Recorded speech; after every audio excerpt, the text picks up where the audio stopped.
What's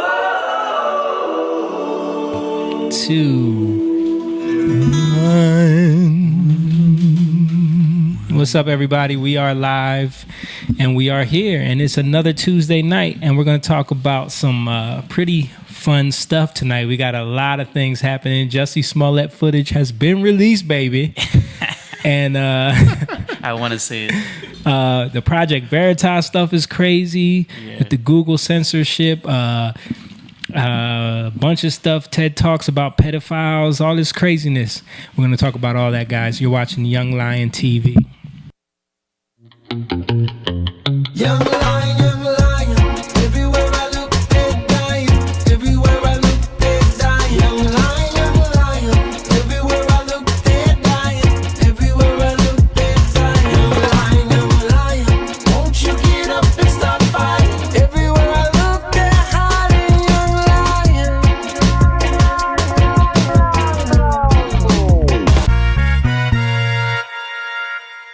Yeah, that's right. We are here at True Sound Studios, a.k.a. the Lion's Den. We're ready to have another conversation with the Young Lion team.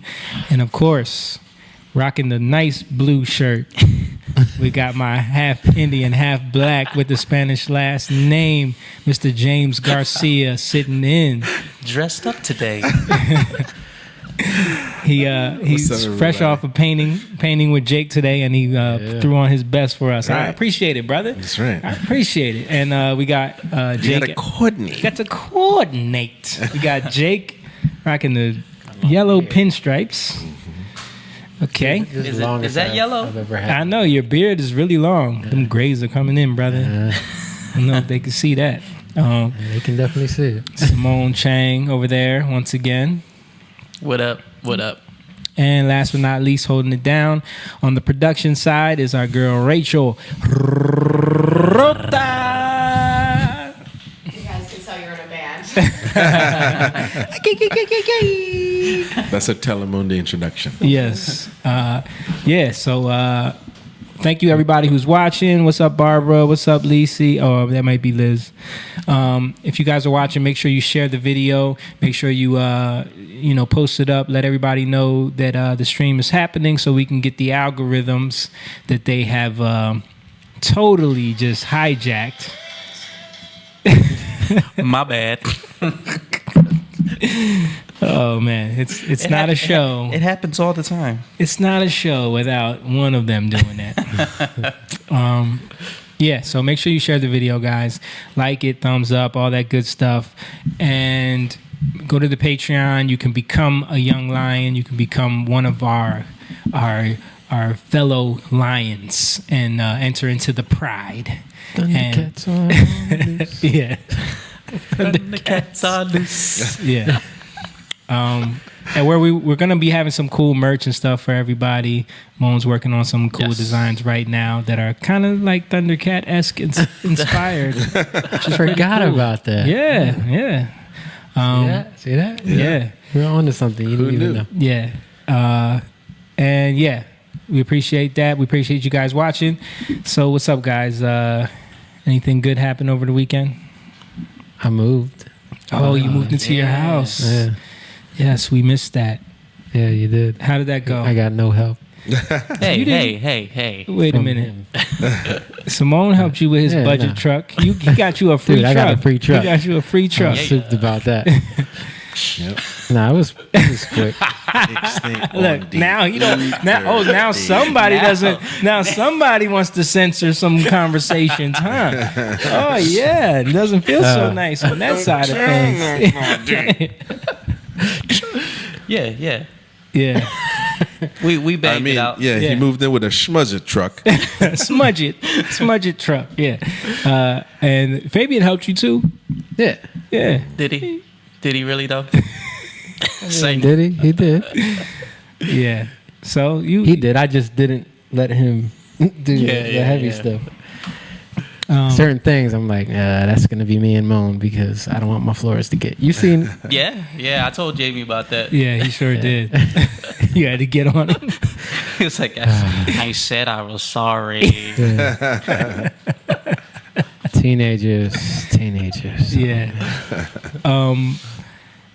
but you're in now, right? Yeah. How's it feel? How's it feel? Feels so good. Everyone congratulate Jakey on moving into his house. Congratulations. Longest 6 months of his life. Yeah, it was a long 6 months. Long process. right? He's accepting gifts, by the way. Whoever's Yeah. watching, you know, Yeah, I guess. housewarming gifts. yeah. Yeah. You can send them to 572 Benson Street, Camden, New Jersey. They have no housewarming party. Just send the gifts. 103. That's right. I'm not doing no You ain't house coming to move. his house now.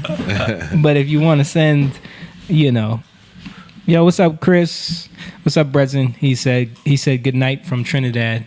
Look, they It's a Trinidad. night. yeah, Yeah, but that's yeah. funny because they experienced talking that. about that. We were talking about that. How people say good night there, Yeah, in the Caribbean. and to us here, that's like a goodbye. Goodbye, thing. yeah, Like, you don't say that as a hello, Yeah. you Right, know, right. but they say that there. Yeah, I even told the Right. driver. Would that be Yeah. like a colloquialism or something like that? Yeah, Consider yeah, that? yeah. It's Yeah. interesting though. Yeah. One of those things. What's up, cuz? How you doing, man? Which makes sense. Well, our version is good evening. Good evening. Right. So you can. Isn't that weird? You can say good evening as a hello, but if you say good night, That's no. it sounds weird, Right. right? It's Yeah. like. Right. So when you would when you would like approach someone Right. and they would say good night, Right. you'd be like, But in Trinidad, we do a double whammy, which is hello, good night. yeah, yeah. So we hit you because you know. What's the Lawrence Welk show and the theme song like hello, good night, Avita Zane, blah blah blah. Yeah, Do you know yeah, that theme yeah, song? That's yeah. what that reminds me Yeah. of. Like just It- all. Because my parents did that when people would call, they'd say hello, good night, and they were like, wait, Click. no, they didn't hang up. No, but- no, I know, but that's what that's what it sounds like. It'd be Right. funny, like, Like Because- somebody's trying to hang up. Yeah, Like, yeah. hello, good night. click. It's like the perfect way to be nicer, like a telemarketer. Hello. hey, we did. You know, we did telemarketing for years. Me and Mo Oh, yeah. worked You're at right. telemarketing place. Nah, you did telemarketing, and Mo, I was just along for the Mo ride. was just there for the hitting on girls the whole time. I was in there selling mortgages to people out their ass. Why? How many push-ups can I do? You count, Sarah. We all went. What were we Yo, like? we used to take I used to take like 2 hour, 3 hour breaks. 2 hour, 3 hour breaks. He would take 48-hour breaks. He would go on break and not Never come come back back. until 3 days later. Because it was like one of those, what was it called? Pro Direct? Pro Direct, yep. Right at the Cherry Hill Mall. You know that Cherry Hill 1 building? Yeah. And they had like all this office space in there. And, you know, you go there, you could work whatever hours you want. You just log in and you just make phone calls and you just harass people. And I just got really good at it. Right. I just got like really, because I don't know, like they started having like these incentives where if you sell certain things, you could get money, you could get like bonuses, you could get gift cards and stuff like that. So I was like, Psh, I Gift want cards. that. You know what I mean? So I started like, I didn't even know they did that. You weren't there. he were busy. He was busy. Yeah, he was preoccupied. So what I started doing was I started like totally, because the script was so ridiculous. You know, it's like you call and they have like this setup where you have to say your name and then say their name, and then you have to read through this whole. There's 2 paragraphs there that you got to get through, and by that time they're hanging up on you. You know what I mean? Yeah. Hello, sir. Would you like Yes, to yes. say click? My name is James Evans, and I'm calling on behalf of. You have to go through this whole thing, Right. Yeah. and then and even if they hang up on you, you have to say this like goodbye thing. Yeah. That with like even if Rebuttals. they hang up on you, you have to say it to dead air. It's like ridiculousness because they would be listening in Right, to the conversation. Excuse me, Jamie. I heard you on the phone and you didn't say your goodbye message. You didn't say goodbye to no one. Yeah, exactly. Yeah, like legally they had to do that or something. So it would be like this script that you would have to scroll through on the computer, and eventually I started realizing this thing doesn't work, man. Like people, it was kind of like the you ever see the movie Boiler room. No, the one that just came out where dude puts on the white voice. Oh yeah. It was I know what you're talking about. You know what I'm That- talking about? That movie. It was weird as weird. heck. Weird as heck. The movie with the guy from Get Out, and he was in ATL. You know what I'm talking about? Something Glover. No, Donald Glover. He wasn't in Get Out. The guy in Get Out who gets kidnapped, the first one. Oh, the first one. Yeah. and he did that movie where he's a telemarketer. He gets a job as a telemarketer. Oh, I remember him. I don't know his what name. you're though. talking about.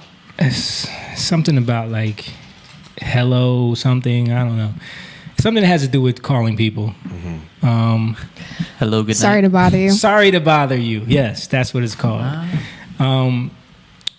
So Never heard of it. you never heard of it? Was it good? No. It was weird as heck. It was like a comedy, but like a dark comedy, but weird at the same time. It's listed as fantasy sci-fi. It was kind of like that. It turned into like this weird halfway side. through. Like it was out there. Yeah. But anyway, that whole Didn't leave you with a good feeling. no. But that whole idea of like, finding your niche in the telemarketer thing is real. Like, cause I kind of found that, and it was like, at first they bring you in and they have you selling these ridiculous credit cards with like 30% APRs, and like you're calling up like 22-year-olds and then some old people and trying to convince them to give you their information so you can just sign them up for these credit cards.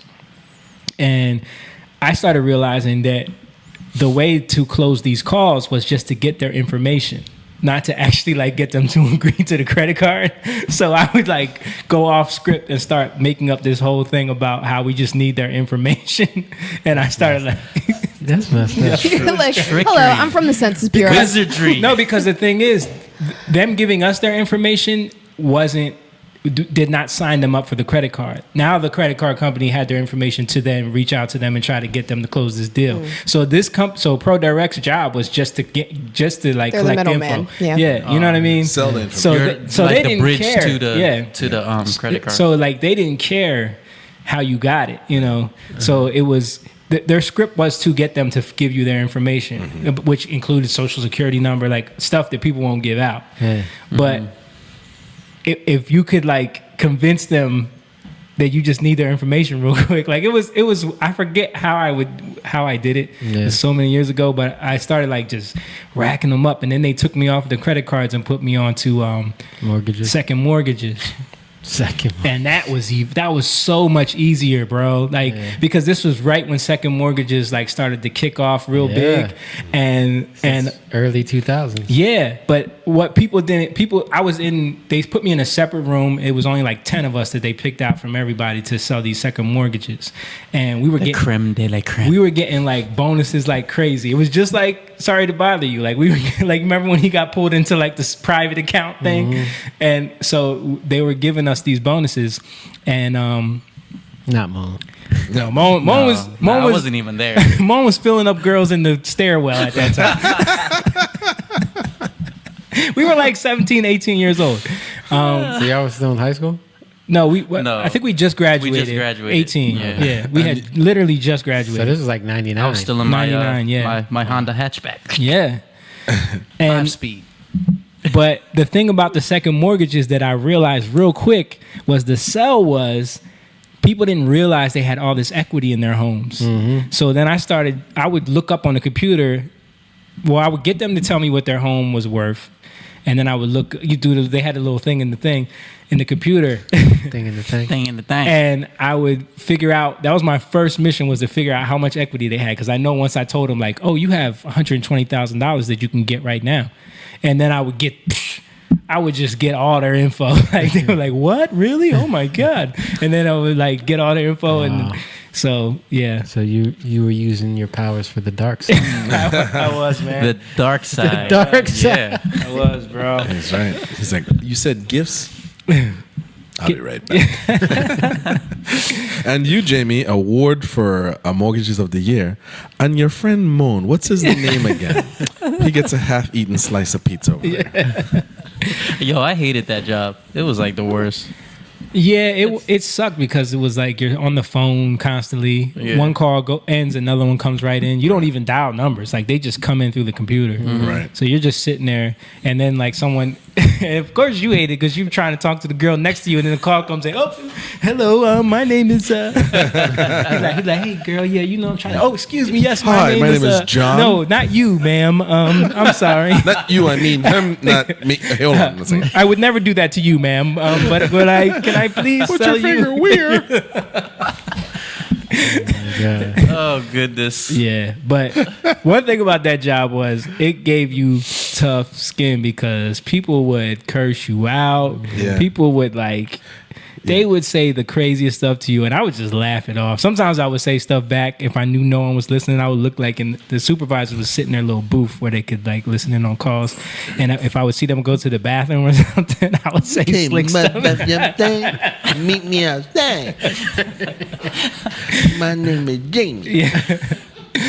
But I'm gonna call my friend Moan. Wait, hold on. He's down there with a girl right now. But when he get back, So that kind of prepared you for selling CDs. It definitely did. It definitely did because it was kind of the same concept. I remember when we first started selling CDs, we realized that it wasn't even about getting them to buy it because they liked our music. It was just convincing them to give us money.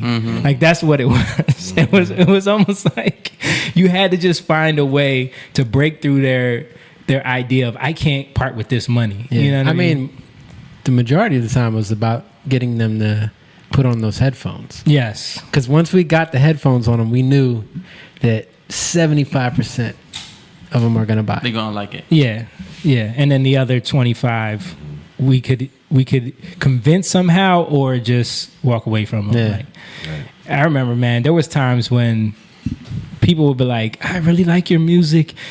I just spent my last $20 at the store over there. I bought this shirt." They have the Yeah, bag. we'd have them take it we'd be back. like, "Go take it back. Go return it. Go return it." Give you money. Like, but I just I bought just this. bought it. I'm like, how much do you need that shirt? Right. You can always buy that shirt. Yeah. This is an opportunity of a lifetime. You're getting to support something that's local, something that means something that you'll be able to hold on to this for the rest of your life and say, look, I helped them. Yo, this would work, bro. Of course that'll work. Because they want to be able to say, I knew those. Exactly. I met him in the mall. I met him in the mall. And that's what they would always say. They would say that, yeah. Yep. And they would be lifelong fans because we would sell them that idea. You know what I mean? Of you get to be from the ground up. And not only that, we believed it. Like, it wasn't like we didn't believe it. Yeah. We believed it. We believed in our music, even though it sucked. And It was bad. we believed in the idea of them being a part of what we were doing. And we were serious about that. We used to get people's phone numbers. We had an 800 number that on our flyer that people could call and leave us messages, and we would call them back randomly, on just weird days, and have conversations with them, the whole group. We'd email people. Yeah. Before social media. Yeah, we would do stuff like that all the time. We would make people go to the ATM, take money out, many times. Boy, you guys sound like some delightful people. Yeah. Yeah, that's how you got to do, man. You got to be. Isn't that crazy that our world is completely gone? It's insane, man. It's not. It's just changed. Like now, social media and what you post and how you engage with those fans and how you interact. Like I was having a conversation with a friend the other day who was talking about how you have to post stuff now. Like post stuff when things aren't glitzy and glamorous and beautiful. Like you have the whole rest of your life to be professional and get better and grow. But the reality is that people do want to see the gritty, guess what? I don't have everything. Yeah. I'm just trying to get it done. I love help me. I love looking at huge YouTubers and go all the way back to their first videos and see what they were doing when they first started out, and it's always just them and a shitty camera. Yep. They don't really Usually know. saying something dumb. Yeah, they don't know what they're doing. A lot of times their first videos have nothing to do. The chick Superwoman, you know who that is? She's an Indian girl she's huge. You know what I'm talking about? Her first videos were her doing hair tutorials or tutorials about Indian culture, how to wrap a sari or whatever, you know what I mean, weird stuff like that. And then look at what she's doing now. It's what's she doing now? She does these crazy productions, you know what I mean, I think she was a part of the YouTube Red thing, she had did a movie or something with them. Crazy, she has millions and millions of followers. She built a platform. Yeah. Oh, I've seen her before. Yeah. And you see how now they're trying to regulate all that, Oh yeah, definitely. I mean, they've been talking about the funny thing about the whole YouTube censorship thing is people have been screaming about this for a couple of years now. I mean, since 2015. Yeah. When you would Google Hillary Clinton and you found nothing bad about her. Yeah. Something's a little wrong. Right. That was the funny thing about the did you guys see the Project Veritas video? Mm-hmm. Yeah. Did you see that? I didn't see it. So James O'Keefe, we've talked about Project Veritas on here before. James O'Keefe is like, he's like a real journalist, like investigative journalist. Like he has a Undercover company, he has a company where he like employs people to infiltrate companies. Like they'll work there for years sometimes and go undercover and get like behind the scenes footage of what's going on there. You know what I mean? He did it. I think one of what was his first big one? I think it was during the Hillary Clinton campaign. It was the DNC. Right. Where they caught the guy saying that, you know, they go to Trump rallies to, it was a guy. incite violence and stuff. Yeah, he had people that were employed at the DNC. Oh, yeah, I remember you telling me about that, yeah. And this guy was basically saying like, yeah, all of these Donald Ducks that go to the Trump rally starting fights, like we sent them there. You know? Yeah, the abortion. Yeah, That was a big one that with was a big one with Planned Parenthood. Parenthood, where he caught them saying that they were like selling body parts and stuff like that. Yeah, they don't care about it. Like, Yeah. they just try to get people to do the abortion. Right. So it's been spun a lot of times where it's like, oh, the media tries to push it like he's invading people's privacy or he's like using these covert tactics, but it's like, no, this is what investigative journalism has always been. You know what I mean? So now he just recently, over the last couple of weeks, there was a thing with Pinterest, which we talked about last week, where Pinterest was found through his company. They had a whistleblower that came in and showed how they were suppressing like certain people's pages, and they were using weird tagging systems where it was like this pro-life page. They tagged it as pornography to keep it from getting like search results and stuff like that. And then right after that, that video got deleted from YouTube, and also his account got deleted from Twitter for posting that. And then this week, he has a Google whistleblower who came on basically on his thing saying that YouTube is or Google in general is using these same tactics to suppress certain people's ideology because they want to push a certain idea. They want to stop 2016 from happening again. They don't want Trump to happen again. They literally said that. It was like a leaked email, right? They said you don't want the Trump thing to happen again. Right. So like they're deliberately suppressing people's videos, demonetizing people, de-incentivizing them from making content. It's like a real push that they're doing now. The worst part about it is they feel like self-righteous about it. You know? Yeah, it's crazy. They feel like it's their duty, it's their mission to like shape the ideas of people. You know what I mean? So and one of the ways they're doing it is with the algorithms, with this AI that they're developing that will push your search results in a direction. So like he demonstrated it on the Project Veritas video where there was the one part where they had him type in men can, right? And it was like you know how like you'll type in something into Google and it will give you these options of autofills where you can select it. So it was like men can get pregnant, men can have a period, men can cook, men can something else crazy like that, right? Those were all the autofills that came up. Right. And then Excuse me. he asked the person from Google, he was like, is this something that men search? Because it's supposed to be set up by like the most popular searches. Right. And he was like, no one searches that. But that's what they have trained the AI to do because it wants to push people in that direction. And then he typed it in for women. Women can. And it was like, women can do anything. Women can, you know, like it was like totally in that direction. Women can be a CEO, like things like that. You know what I mean? So it's like he was trying to show like how they're using the algorithm, they're using the AI to shape the narrative of the way people think. And they're basically trying to program people into the ideology that they think is fair. You know, which is the scary thing about it all. Because when you look at the way everyone's moving, like all of the conversations you see people having, all of the things you see people getting outraged about, and you see this push from these platforms where people are getting all their information from that's pushing them in that direction.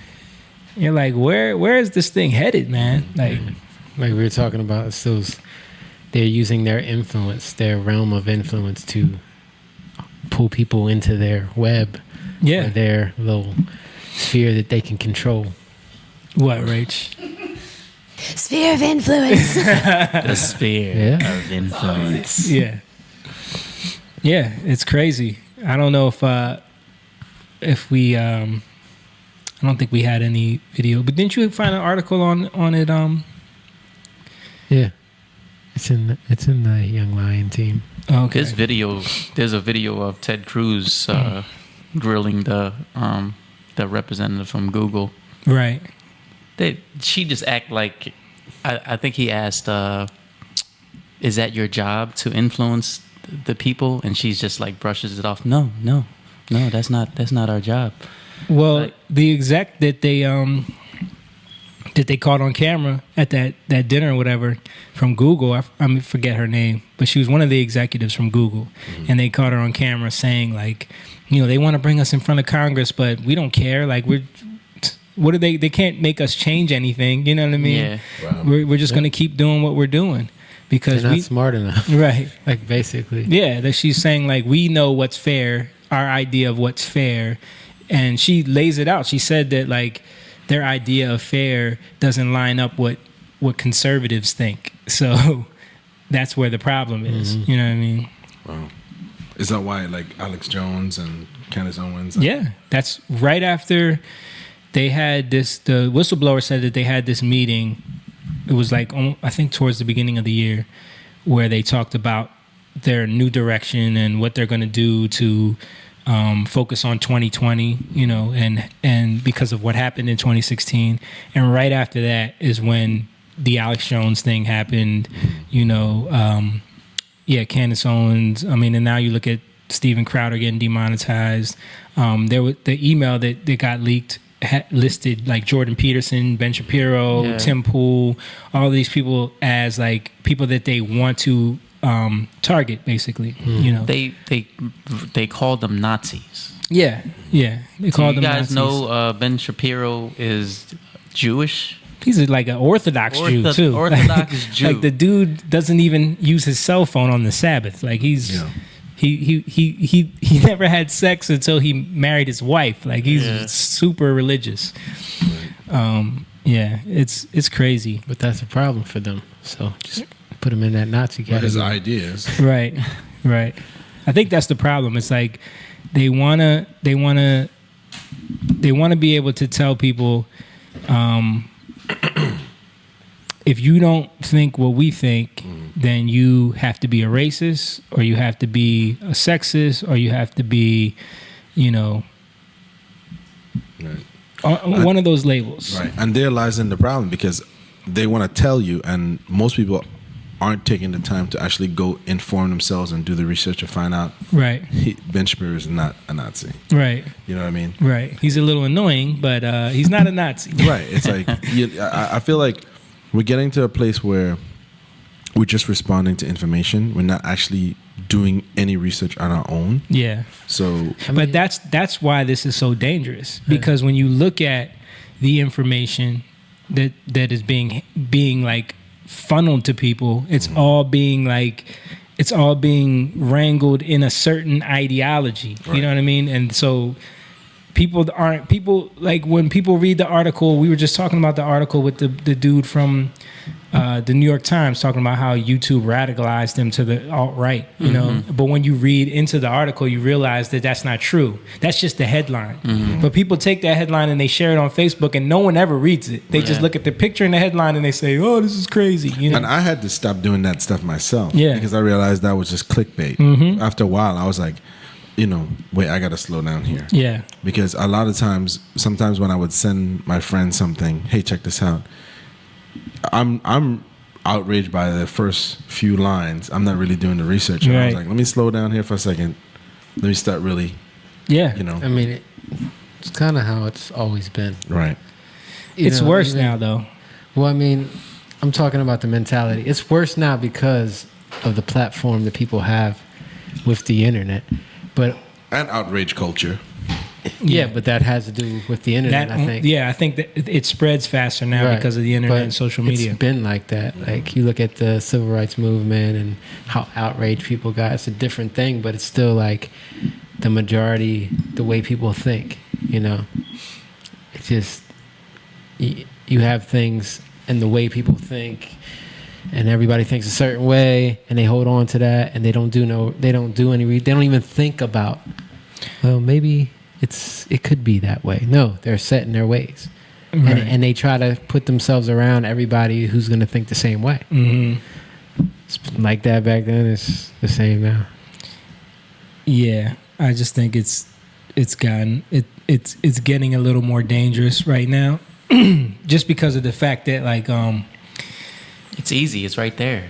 yeah, I mean, and it causes a way bigger divide. Right. So it's like when you constantly are able to make one group of people feel demonized because they think a certain way, and then another group of people think that it's okay to demonize them, like you're talking about a situation where there's going to be a confrontation. yeah, but that's just like religion and demonizing people for being gay or whatever. You know what I mean? It's the same thing. Like, instead of like trying to figure it out or like look into it, it's just like, oh, you're horrible. Right. You know, rock and roll, you're horrible. You know what I mean? And just, it's the same thing. Right. Is what I'm saying. And that's, but it's different. It's different when you're talking about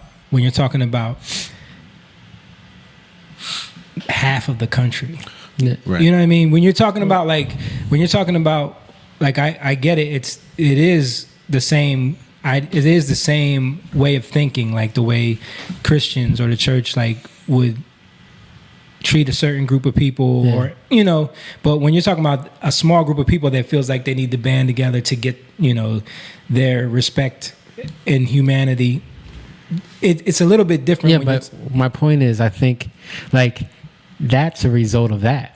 Mm-hmm. You know, that what's going on now is a result of what happened then, and it's all pride. Right. It's all pride and what people think and ignorance. You know what I mean? What we're saying too is that these platforms are trying to influence you. They're trying to control.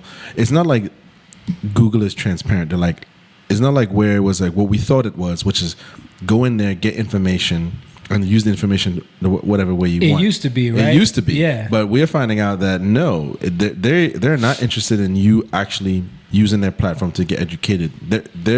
They want to twist you and control you and to sway you in a certain direction. Mm-hmm. That's what the problem is. Right. I mean? Right. Yeah, but that's the way of the world, in my opinion.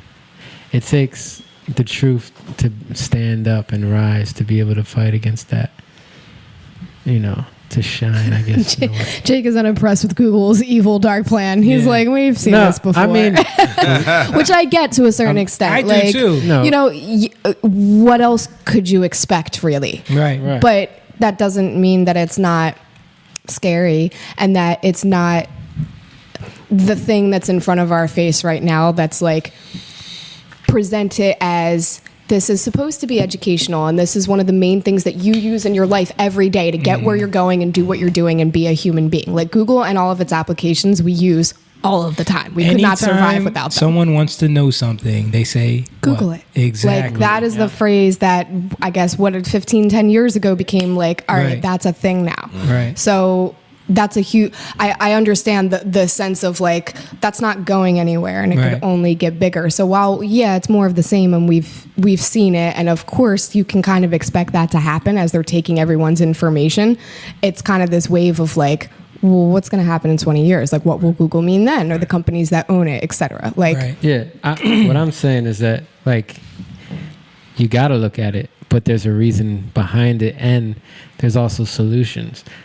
You know what I mean? You can't, like... Of course there's solutions, but the thing is, if people aren't aware that it's happening, you know what I mean? Yeah. If people That's are the main blind to thing. it, if Which people a lot are, of people- or people are, or the other horrible thing about it is, and the dangerous thing about it is that people tend to have this idea where it's like, as long as it's aligning with what I want to happen, it's okay. You know what I'm saying? So Right. So as long as they're censoring those people who I don't agree with, then I'm fine with it. You know what I mean? Because it's your own selfish agenda. Right. And that's my point. Like, it's still pride. It's still what you want to happen. Right. Instead of just erring on the side of truth. Well, there's that. And then I think, within the last few years, we see that a lot of people really don't want to get in arguments. They don't want to defend certain things, or they don't want to feel they're always in a debate. Right. So people will sometimes just go along just to get along.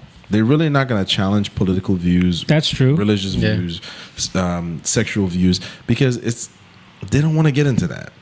Yeah. But until they're pushed into a corner. Right. Or until they're confronted with it in their own life. I was watching Mario Lopez was on Candace Owens' podcast. Yeah. And we know Mario from the MTV days and Saved by the Bell. But you saw that. So you see how like she was asking him like why don't you speak out more about your beliefs and your ideas? Yep. And he was just saying because he works in Hollywood and it would kind of hinder his career in a sense. He has to just kind of go with the flow. Right. And for a lot of people, it's not career, it's friends. Right. Exactly. I'm going to alienate my friends. People have this fear and I think that's one of the main reasons why the polls were so skewed on Trump winning in 2016 because so many people were just afraid to say that they were. And only the people who hate him are going to be vocal. Right. It's not like someone is going to get on there and say, "Yay, he won." Yeah, You know what I mean? Right. Because they know the backlash. You did that. Well, you saw remember those videos after he won, like of people saying you shouldn't have voted for Trump. They beating people's asses and stuff. Yeah. And the thing that They made you feel like that, man. Right. Like you were wrong if you Right. kind of agreed with Trump.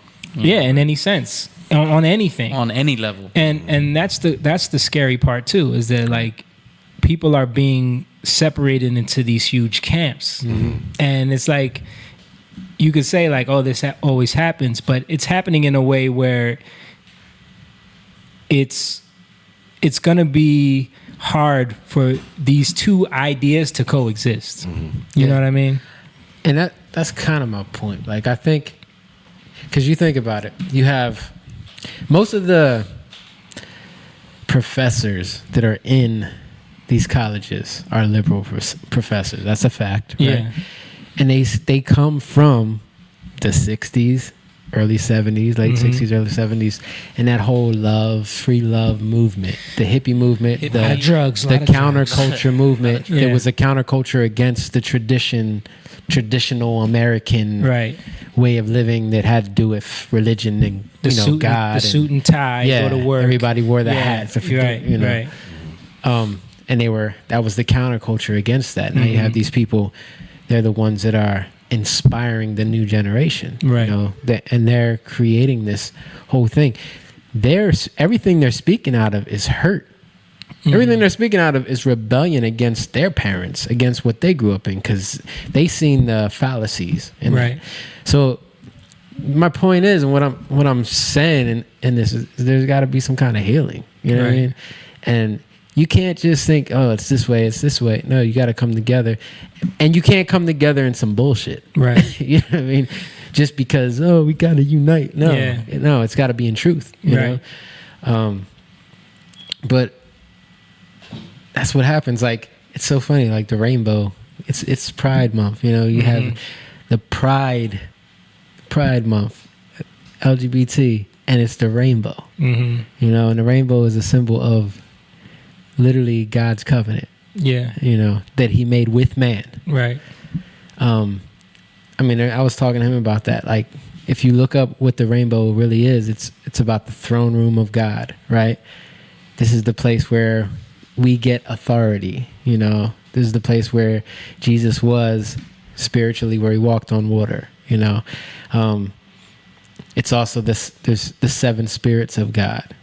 I'm not going to get into all of it, but basically they're holding up this rainbow, this thing. And if you think about it, why does a rainbow come? It comes after a thunderstorm and lightning storm, a very volatile storm a lot of times, because you have two different atmospheres coming against each other. Right. And then what ensues? A storm. Right. So if you can get through that storm, then that rainbow comes. And when you think about the throne room, in the Bible always talks about thunder and lightning, Mm-hmm. the glory of God. Right. So it's funny how they're holding up this rainbow and they're pointing to what they really need in their lives. You know what I mean? But they're doing it in pride. And it's almost like, to me, it's like the enemy or the devil is like saying, I got your covenant right here. Mm-hmm. To the people who are supposed to have it. You understand? Like to the church, I'm going to say. Mm-hmm. So my point is the church isn't doing their job. The church. Well, we know that. Yeah. So this is the result of it. Yeah. You know? I mean, the church hasn't been doing its job for a long time. Right. You know what I mean, I don't think the church even understands fully what its job is at this point. And so you have this all this stuff that kind of manifests out of that because they're not doing their job. They're pointing the finger. Right. You know what I mean? They're saying, "Oh, that's not right. This isn't right." But how do you heal it? How do you mend it? You know what I mean? We were talking about the transgender church, Mm-hmm. right? It was this idea of, I don't know, you guys are gonna laugh about this, but it's kind of like transgender is the manifestation of, you think about, and I'm being very biblical right now, but the church is the bride of Christ, right? Uh-huh. So you think about a woman who doesn't prepare herself in any way for marriage, but she just wants she wants to make that day the best. She wants to look the greatest in her dress. It's all superficial things because of the image that she's been programmed her whole life to aspire to. Mm-hmm. But she has no preparation in terms of how to come together in a marriage. Right. So she won't come. She just cares about that day. Right. You know, and how she's going to look. You know, so she's... You see it all the time. Right. The show Bridezilla is all about that, right? Right, exactly. Bridezilla or Say Yes to the Dress. Yeah. And you have all these attitudes because it's all about pride. Mm-hmm. It's all about what they want. What they want. You know, when it really is like it's one day, then you got to spend the rest of your life. And that's why you got so many divorces, because people don't care, because the value... The goal was to get to that day. Right. And then after that, it's like... It means nothing. Yeah. It becomes meaningless. Right. The value is gone. Right. The meaning behind things are gone. Mm-hmm. Whose fault is that? Where it comes from? It comes from God. It's the people who are in charge of it. You know, so then you have man's ways dressing up like a bride that can't produce any life because it's man's ways. Mm-hmm. Only thing that's going to produce life comes from heaven, comes from... Google says men can get pregnant. So exactly. I think you're wrong. And there's the manifestation of... Google knows everything. Google that. has all of our information. So... But you understand what I'm Yeah, saying? I got you, dude. I'm just messing I with know you. you're messing, but that's the manifestation of it. It's what you're just saying. Yeah. It goes so far, and then people are like, that's so crazy. Well, church ain't doing its job. Right. You know? I mean, look at immigration, too. Yeah. Immigration, you got people coming in because the people in power, they want to hold on to that power, so they're letting anybody in. You know, to a country that has rules. What are you doing? You're devaluing all the rules that are put in place so that you can be productive in this country, right? Mm-hmm. Therefore, you're devaluing the whole country. Right. Right? Aren't we doing that in the church? Yeah. You know what I mean? It's the same thing. So everything is just manifesting because, in my opinion, not in my opinion, but what I think is true is we don't see it in the church. We don't see the church. The church is phony. Yeah. And I'm talking about the main, you know. Yeah, as a whole. The church is phony. And it's trying to live up to what it thinks it's supposed to be. And it's not anything that it's supposed to be. So then you have, they're trying to hold on to what they got. But everything they got, it came from their own pride. You know what I mean? Their own understanding. Yeah. It didn't come from God. So it's not producing any real life. And that's what you see with homosexuality, transgender. It doesn't produce life. You know, you can manipulate it and make it look like there's life there. But only life comes between a man and a woman. And it's the same. That's what does that reflect? It reflects God. It reflects Jesus, the church, which is the bride that comes together and produces life. Well, I think that's part of the push now to because you can't now, if you can say that, well, a man and a woman is only a social construct, it's not a real thing, then you can kind of, blur that that whole concept into this mess of, whatever. And then we can just say, well, a man can get pregnant or a woman can have a penis, you know what I mean? And people can live in those, or, a man can compete with women in sports, you know what I mean? It's like you can always reason it out. You can write the script if you want to. Yeah. But then you start running into these weird clashes of that ideology, because then you have like women who feel like they're being subverted or oppressed by that ideology, because now it's like you're saying that a man who decides they want to be a woman is the same as me, who is fighting for something, you know what I mean? Right. And then it's like, how is that fair, That makes it even better. You know what I mean? In terms of getting as far away from any kind of stability. Makes it better for who? For, in my opinion, the devil. Okay. I just was trying to make that clear, because you said it makes it better. In terms of chaos. Right. So it makes it better for the people that want chaos. Right. Right. Yeah.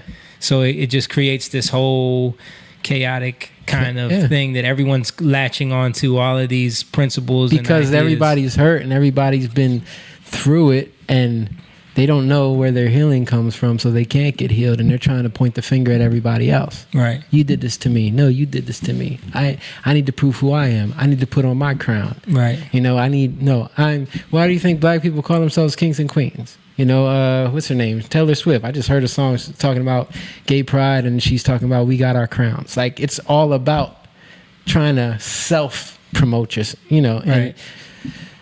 and self-promote and self-elevate. Right. You know what I mean?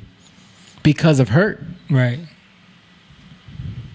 Yeah. I mean, you see it in the church, like you said. Everyone's blessed and highly favored. Yeah. Right. Everyone has to throw that crown on, Right. Dude, he showed me and this is straight transgender church. Yeah. What we're talking about, because he showed me a clip of, I don't know if you can pull this up, but Tyler Perry, and he was like praying over TD Jakes. He probably showed you that before. Oh yes, I've seen my gosh. And it's old, but it just like, yeah, dude, it's a shame. Like, you got this guy who thinks he's blessed by God by perpetuating a false black mentality. Well, when you think about, again, what the church has placed up as what it means to be blessed by God, right? Yeah. It means you're rich and you're successful and you have nice clothes and nice things, and or like that. A lot of times, especially in the black churches and the prosperity churches, it's like, mostly prosperity. Yeah, we'll say that. That is the concept of what it means to be blessed by God, right? When you look, that's why like he gives that speech at the BET Awards. I don't know if you guys saw that, where he's like saying regular stuff that we all talk about all the time, where he's talking about how he built the studio in a rough neighborhood, and everyone else was. He said something about like, y'all was all worried about the Oscars being so white. And I said, all right, I'm gonna make my own studio, you know what I mean, and not worry about what they're doing. We talk about that all the time. But what type of content are you putting out? Right, exactly.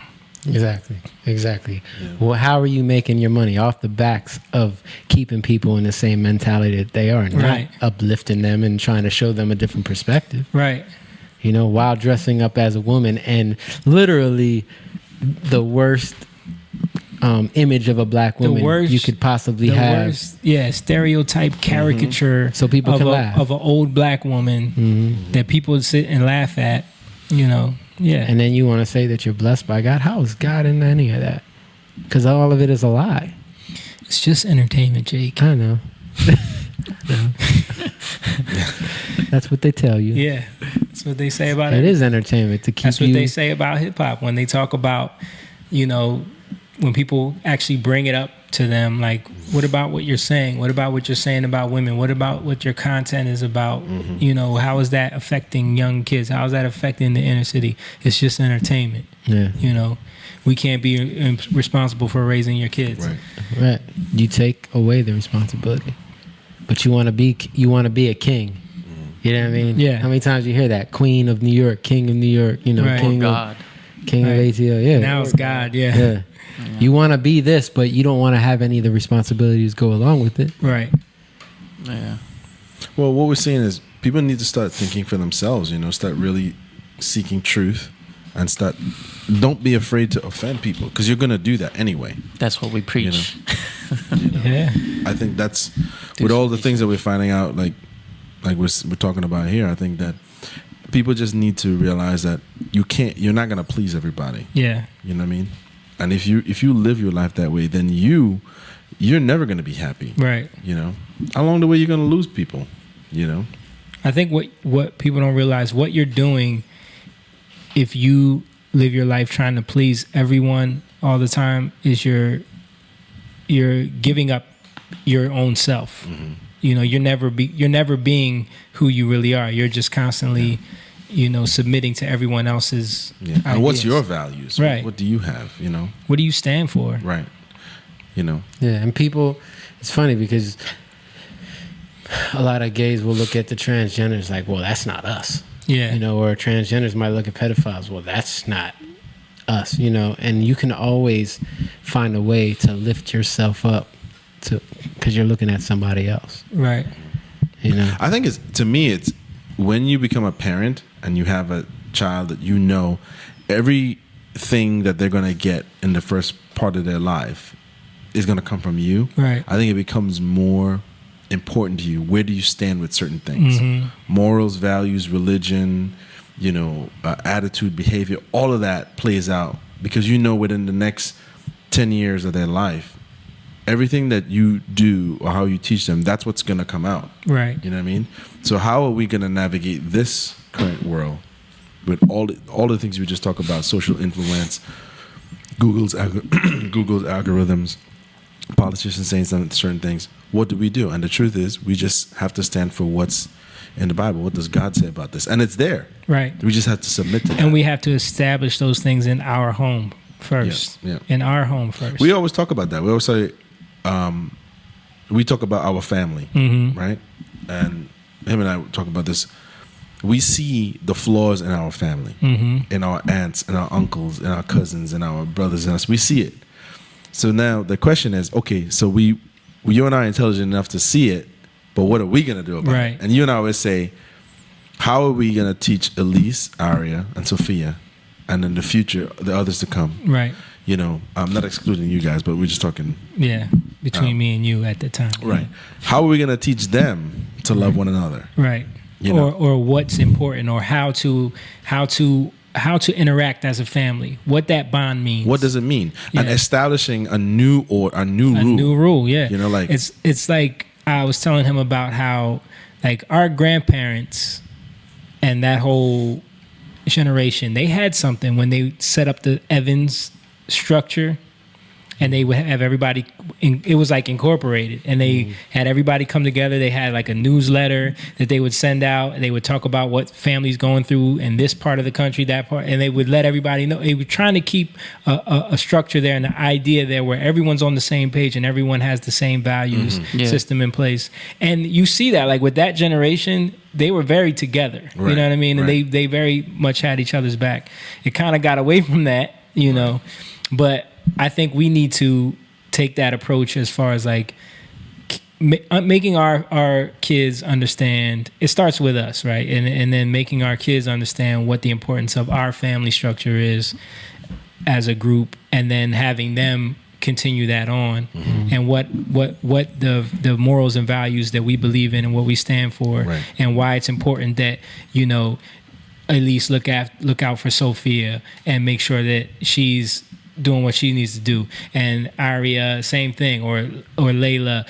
You know what I mean? Like everyone is always on that same page. Like there is none of that like the stuff that we saw with the families where it's like this competitive thing where it's like this one's telling on that one and the families are bickering. It's like none of that, Right. Yeah. That's what I see. I see that I can't control what happens in the world, but I feel like the only thing I can do is I can try and control the environment in terms of the information I give to the people that surround me, and be willing to listen to and change, because certain things I might be wrong about. And I feel like we talked about, the best thing to do is how can we work on ourselves and change the way we are, how we conduct in life. You know what I mean? We can't go on with the same old. The world is going to be what it is. Right. We don't know what 20 years, 30 years from now it's going to be like. Right. Google's going to do its thing regardless. Yep. And our kids are going to get influenced, but how do we teach them, Because I do, listen, a lot of the stuff I thought my dad was square on, now I see what he's saying. It's just that I've modified it a bit. You know what I mean? And that's kind of like, I feel like sometimes Sophia's going to do that to me. Yeah, of course. I think just like this country, what it was based off of, you can say rules, the Constitution. Martin Luther King, Abraham Lincoln, people who had ideas. I think we have to resurrect that. I think people have, like what Jamie was talking about, our family, and they had the whole Evans thing and the newsletter they would send out. That's cool, but how do we take that and now breathe life back into it? And that comes from and take it back to what it was supposed to be rooted in, and because not in a pride of where Evans is. You know what I mean? It's you know what I'm saying? Because the where does freedom come from? America. Where does freedom come from? Where does truth come from? We have to go to the source, and that's what sets us in the right place. And that's what humbles us. But it also takes away the false sense of responsibility that we think we have that actually burdens us, and burdens our kids, because you put that on your kids. Right.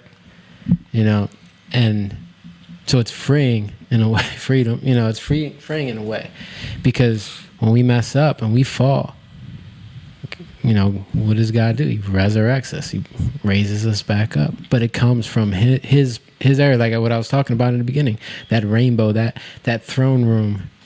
That's where our justice comes from, and if we're always trying to justify ourselves, we're never going to step into that. We're never going to step into the source, and I think that's why religion sets in, because you get hit so much by this world and all the things that are going on in this world, and you're like, in order for me to stay on point, I gotta figure out tactics to deal with these tactics. You get what I'm saying? Right. When really it's like, no, you have to humble yourself, right? And you have to submit yourself to someone who's got tactics that are greater than those tactics. But it's so hard when we're caught up in this mess. Right. And we're trying to navigate through it. Yeah. Instead of just saying, let me let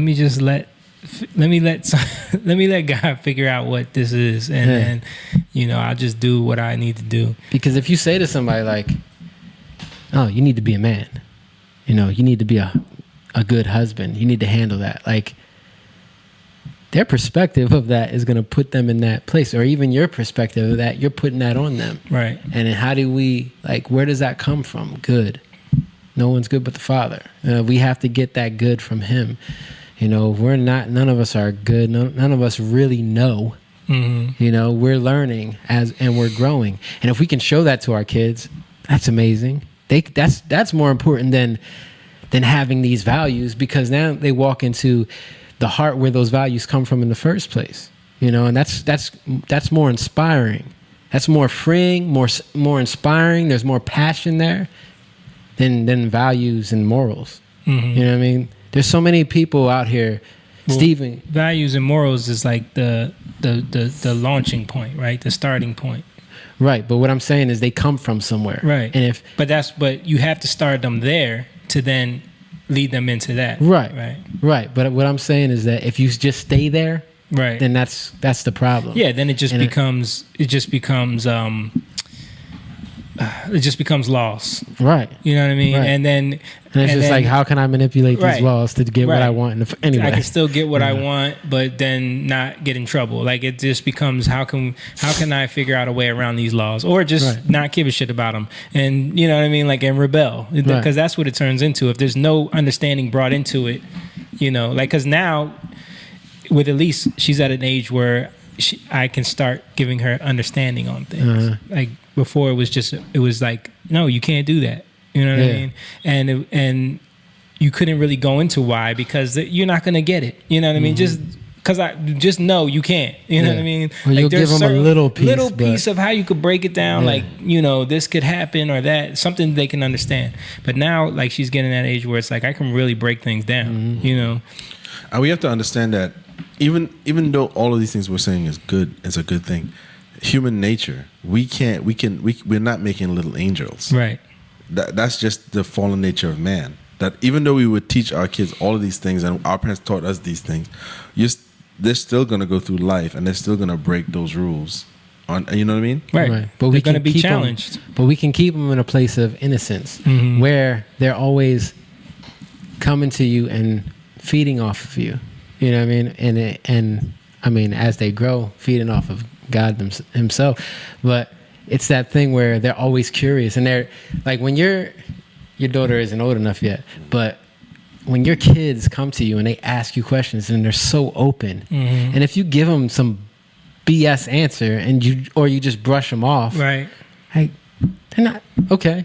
They're not gonna want to come to you anymore, Right. You know, and then they're gonna get jaded, and they're gonna lose that innocence, you know, and they're gonna go to other sources and they're gonna get jaded by this world, you know, and then they're gonna do the things of this world, you know. But if we can keep them in that place of love, you know, of devotion, where they can see something in you, because that's what you're doing, you know, you're practicing that, you're seeking for yourself, you know, you want to know. You want to know things. I want to know things. So, and when you talk about it, you feel that passion, and it's that thing that continues your kids in that innocence. I'll say, you know, to be like a child and not want to grow up so quick. Why do you want to grow up so quick? So I can figure everything out and do it on my own. That's why most kids want to grow up so quick. Like when kids become teenagers, they want to grow up so quick because they want to be able to do it for themselves and say, see dad, see mom, I did it. Right. F you. Or so that they can be in charge of their own life. No, just not listen anymore. Right. But it's all despite them in a way. That's the Lion King story. You know what I mean? Young lion. That's the Lion King story. Like he just can't wait to be king. You know what I mean? Because he's thinking when he's a kid. He's thinking that when he's the king, he'll be able to do whatever he wants. Yeah. And that's what kids think. When I'm an adult, I can eat cereal all day and ice cream when I want, and I can live my own life. That's what they're thinking. And that goes back to what we were saying about, like, you know, black people calling themselves kings and queens, and like I was just saying, the Taylor Swift thing, because they want to put this, they don't want to do the work, they just want to be this thing. Right. And it's just like the church, like when we were talking about the whole money movement, what's it called, prosperity, right? People want microwave, like they want to give and then receive. You know, oh, the pastor's got a Bentley, pastor's got all this. Let me give this money because he's telling me to give, so that I could just get. They don't want to go through preparation, like I was saying with the bride. They want to get that. They want to see the image of that bride and just be that bride, right? You know, and come into all that glory. Oh, I've arrived. I'm walking down the aisle, and everybody's looking at me. You know what I mean? That's all superficial. It's all selfish, but they don't know what it takes to truly be that bride, and they don't want to walk it out. And it's our job to show them, like, no, if you want to come into this, you gotta walk it out and stay in the curiosity and the innocence to be able to walk it out. Open it up, just turn your sound down. You good?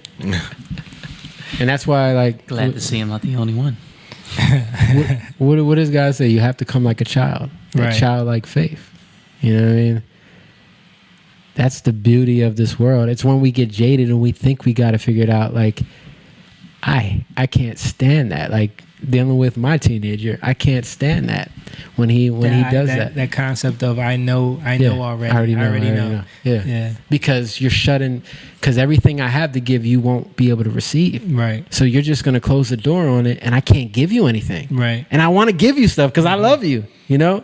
And that's how God feels with us. Like, he can't give us anything because we're not letting him. Right. Because we want to figure it out ourselves so we can show him that we know, but we don't know.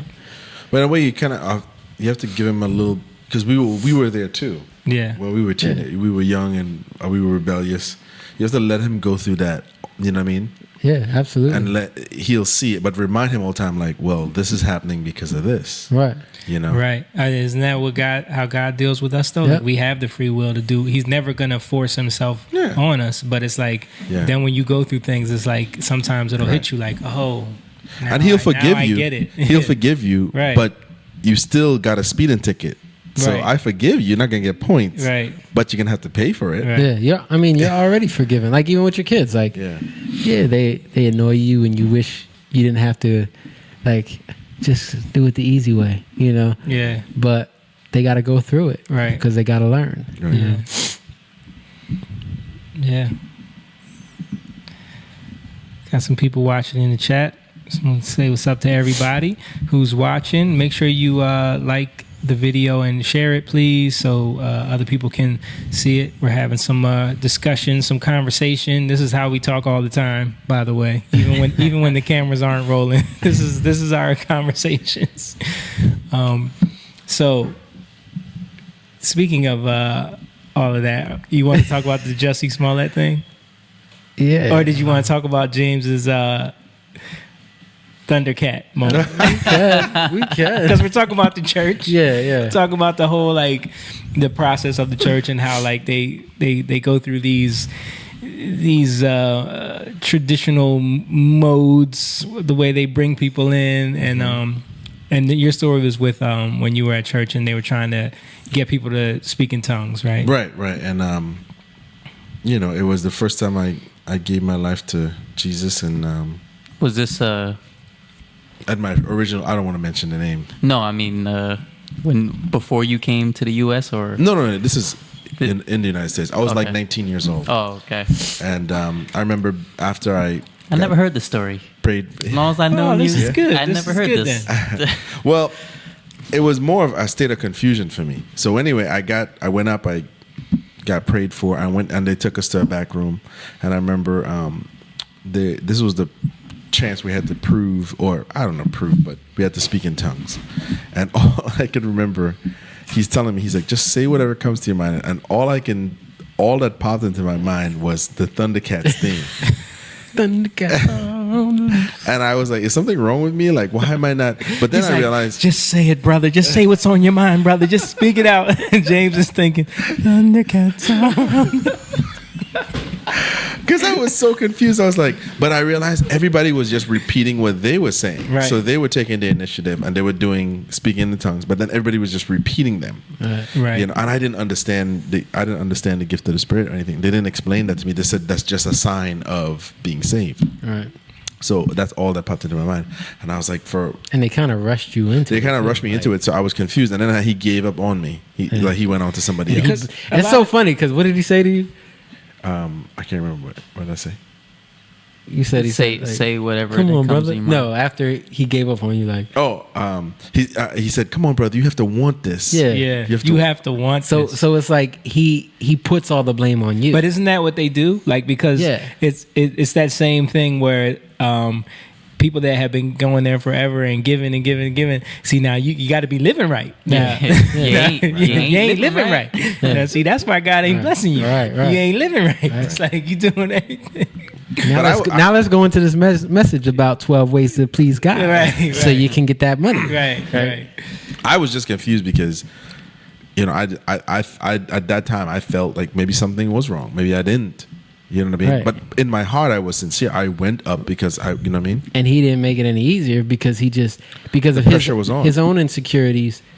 He wanted you for him to prove something because to it, him. it becomes a thing for the church to show Right. the congregation, like, And look how God is moving. Right. Look Yeah. at all these people speaking in tongues. Oh my God, this brother's singing Thundercats. And it's like, but he didn't tell them about that though. No, but I for a oh, second. you didn't come out with it. It was just in your head. Dude, I would have got kicked out. It would have been an that would've exorcism. been- It would have been the first time in history. When we talk about doing Young Lion skits, that is a perfect skit for us to do. It would have been the first time somebody got saved and a demon exercised. But here's the thing. Out of here. Hello, good night. That's the name of the movie. Dude, but I'm telling him, like, he's telling me the story. I'm like, yo, you know, that's kind of prophetic though. Like what you were, even though, and I know people don't think, but Right. dude, stuff happens and God is crazy and funny in a way. Yeah. And James, that's perfect for his whole attitude. Right. Yeah. You know, Yeah. you know, and his sense of humor. Yeah. So the fact that he's singing Thundercat, like that's the thing that comes to me. And then you think about like, we were just talking about the throne room and thunder Yeah. and lightning and how Jesus is a lion-o type Right, right. figure, you know what I mean, who's a roaring lion who comes in to bring that judgment that comes from the throne room into the world.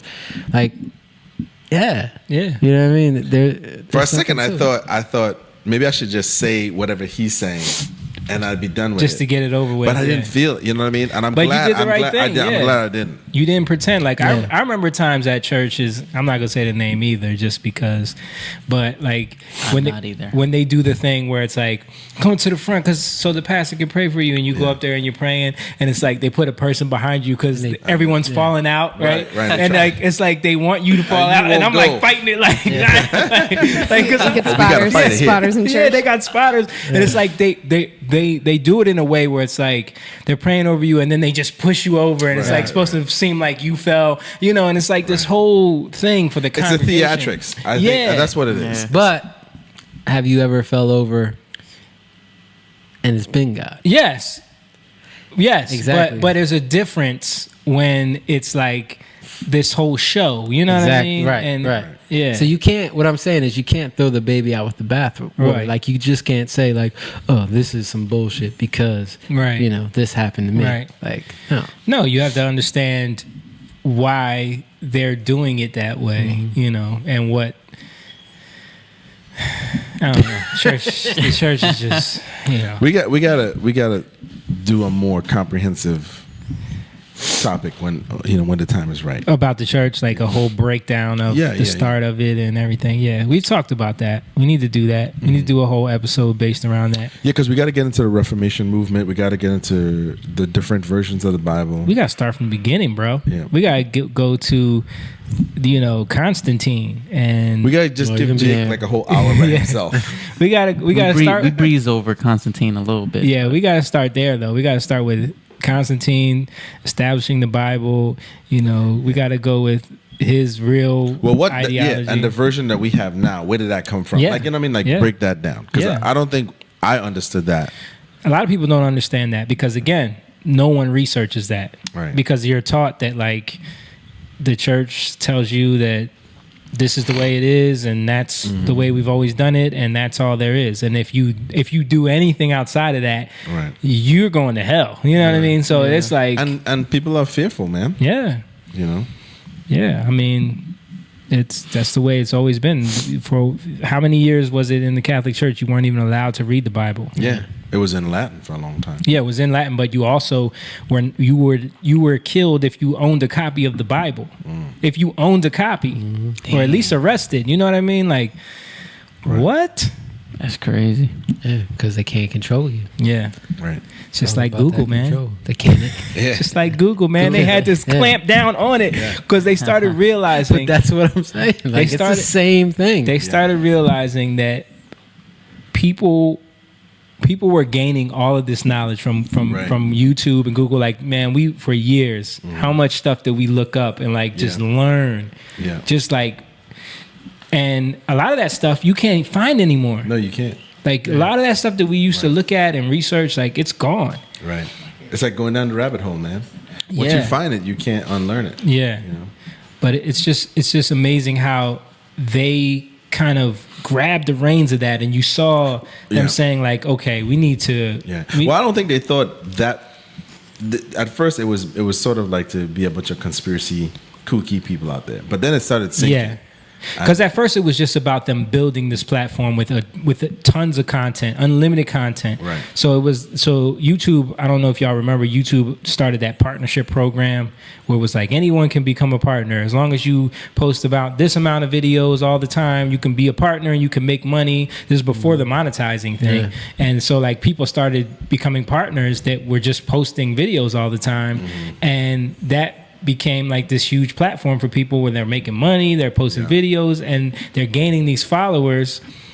And they built YouTube off the backs of a lot of these people that they're now deplatforming and demonetizing because now they don't need them anymore. You know. Well, what I think what happened was they saw the result was Trump being elected. Yeah. And a lot of they had to change that. They can't, you know. Yeah.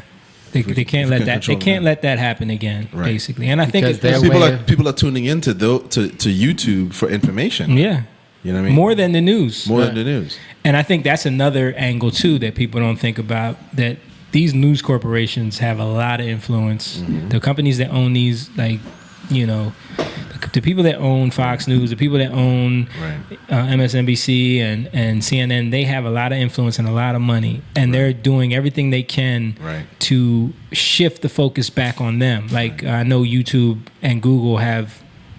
That was also another thing that was leaked, that like they are suggesting people to these mainstream news sources now on their platform. So like if you're looking up a topic on something, instead of sending you to the video with the most views on that topic, which is what it used to be, they'll suggest to you their idea of the most reputable source for that news, which is like usually CNN and you know. So it's like the shift is being focused back to mainstream media again, which you know that they have a part in that, where it's like we're losing to these YouTube channels. They're fighting a losing battle, because even in like I used to be a big fan of all the late night shows. I don't watch it anymore, right? Because I realize that they're a spin that they have a spin that they want to sell me, and I don't buy into that.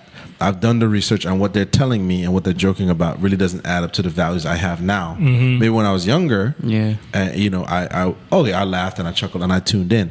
But I think this is gonna be an interesting time, because we're within our lifetime. I think we will see the end of the news anchor type, the host, the late night host, that type of that. Those, I don't think the ratings are gonna be there anymore for those people. You know what I mean? Because they're social influencers too, right? You know, I think the whole conspiracy things that people would just call conspiracies are now becoming reality, right? You know what I mean? And it's hard for them to control that, right? In many ways, right? And the fear mongering that people they were trying to promote, I don't think that people are buying into it. No, definitely not. You're not buying into it. Definitely not. People are seeing the tactics, and you know what it is. Anytime you plan and you try to do things and you try to come up with these schemes, they always backfire. Right. You know. You mean like the Mueller report? Yeah. But like going back to the church, because you were just talking about like the Catholic Church. One of the things that truly backfired on them was trying to control the wealth of the church. What did they do? They said, okay, nobody's going to be married, because then we can't have generational wealth in the church, right? So then that becomes a haven for all these people who, you know, have deviant behavior that they got to go undercover and molesting, you know, kids, and all the whole thing comes out about how many kids are being molested. And even not just that, like this whole homosexual, like, even in Italy, they had this whole at the Vatican. Whole homosexual prostitution ring that came out. But you have this whole undercover thing because you create a law. You know, you create a law thinking out of control. This is smart, right? This is how we can control something. This is how we see something. We're gonna try and fix it, and it doesn't work. Yeah, it backfires in ways that they didn't even expect. I mean, even nuns. Right. There's a lot of scandals of nuns raping other nuns and younger ones that come in and getting pregnant. Yeah, and the abuse. Yeah. With the nun. Yeah, so much. Yeah. Oh, sorry. Just turn the volume down. Just turn the volume down. All right, keep You're What was that movie with Mark Rufio? Rufio? What's his name? Mark Ruffalo. Ruffalo? Mark Ruffalo. Ruffalo.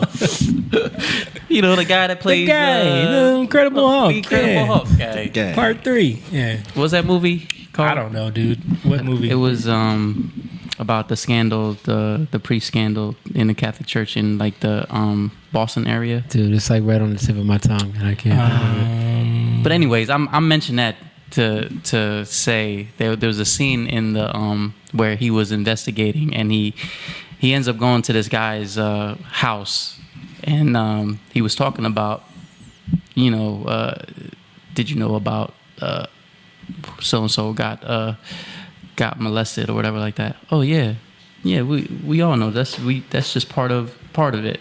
Yeah. That's part of the culture. Like, Yeah. they just say, accept it. I don't know if you've seen the movie. but- Spotlight. Spotlight. That's I haven't seen it. Spizzle. Yeah.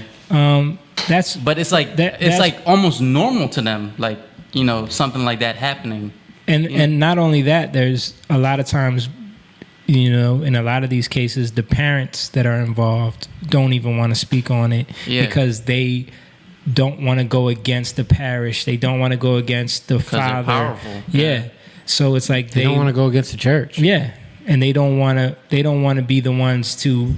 And they don't want to be ostracized by Yeah. the community. Yeah. Right. But I think he's talking about, there was a part where the girl was investigating and she knocked on the door, and one of the priests who molested a kid, he knocked on the door and he said, well, when he answered, she knocked on the door, and she asked him about it, and he said, yeah, but it was consensual. Mm-hmm. You know, and I'm forgiven for that. Like, Right. and he's basically like, I'm good. Right. You know? Yeah. And like, I'm good because I didn't rape him, Yeah. so to speak. It was consensual, Yeah. and I said my 5 Hail Marys, so Right. And good.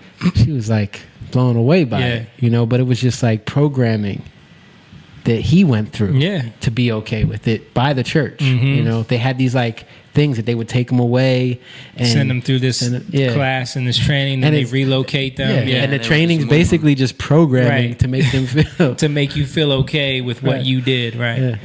I mean, that's crazy because it just makes me think about that thing we were talking about, the TED Talk with the girl talking about pedophilia. I don't know if we can play that. Can you bring that up, Rach, on the Young Lion? I don't know if playing this will, you know, they're so picky about things you play nowadays, but whatever. But it's crazy, yo. Like the way she talks about it, it's so like you need to feel, you know, He tries to pull you in by emotion. right.